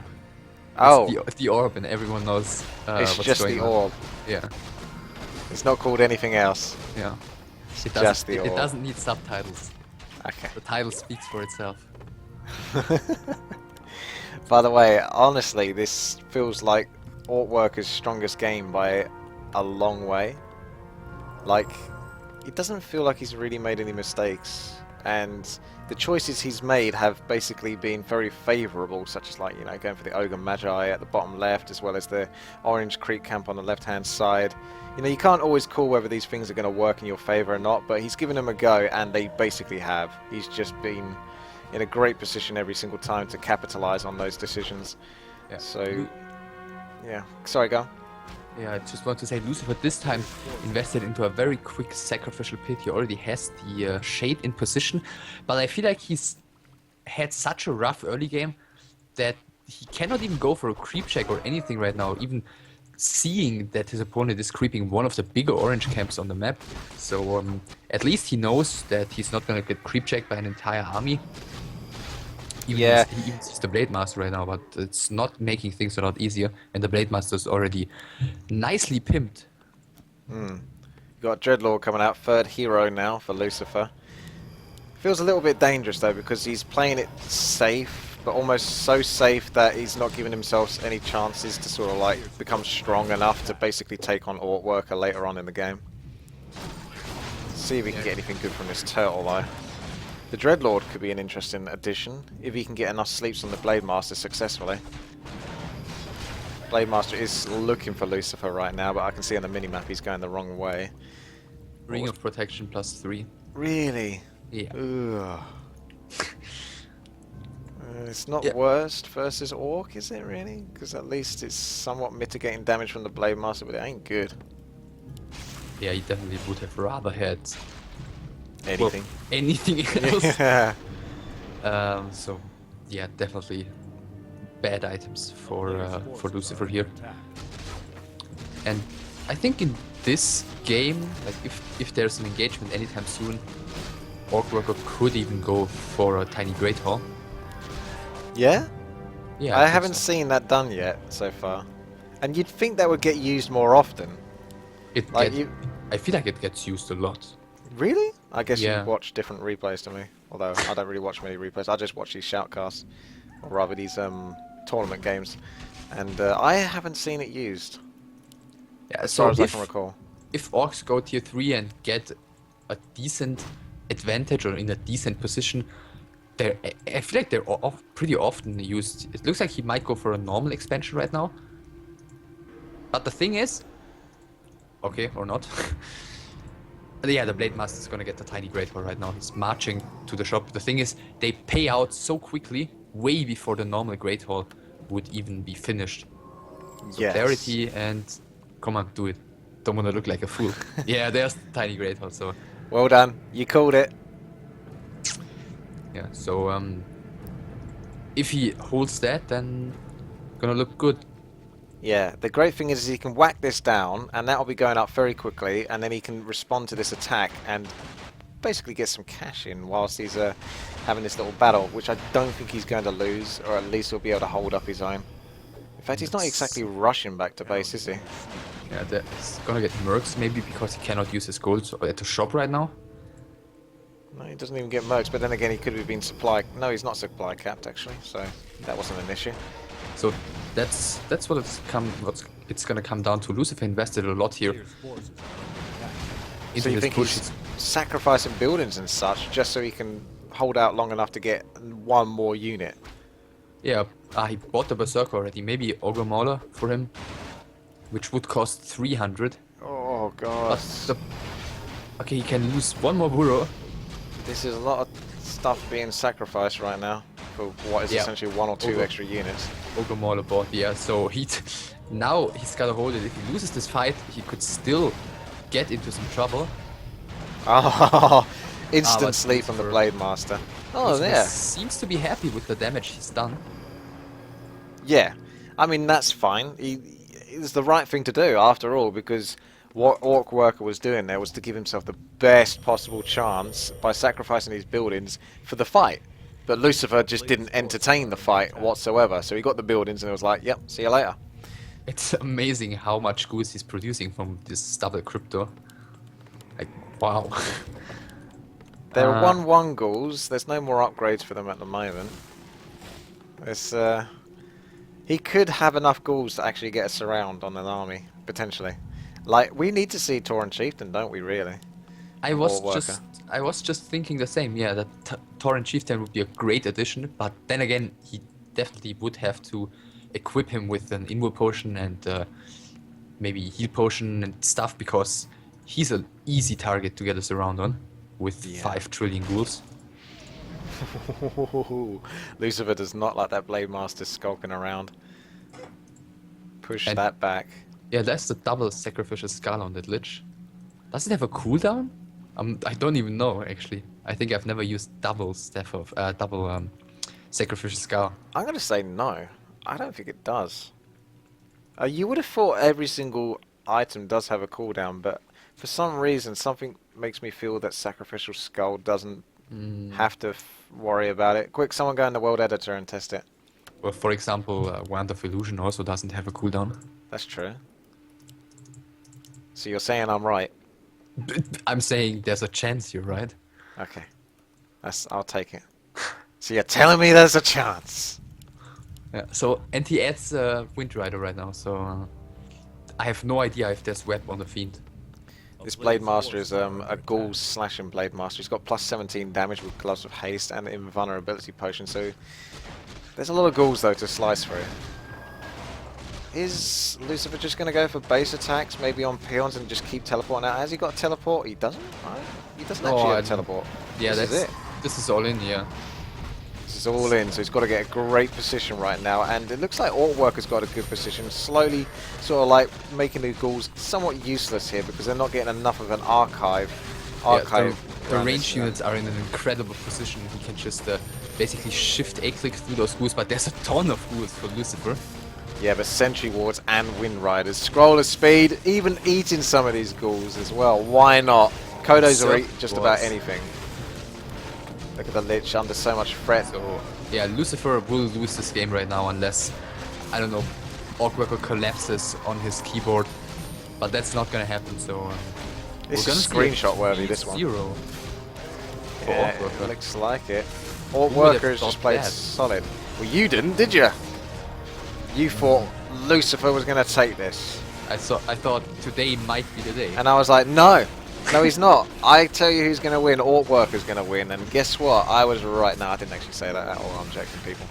I didn't know Orcworker was going to win this, but I am mighty impressed with the way he's played so far. Is he going to try to sneak a little crit on the Blade? Oh, he does. I just like, is he going to... I called it Blade Master. Yes, he does.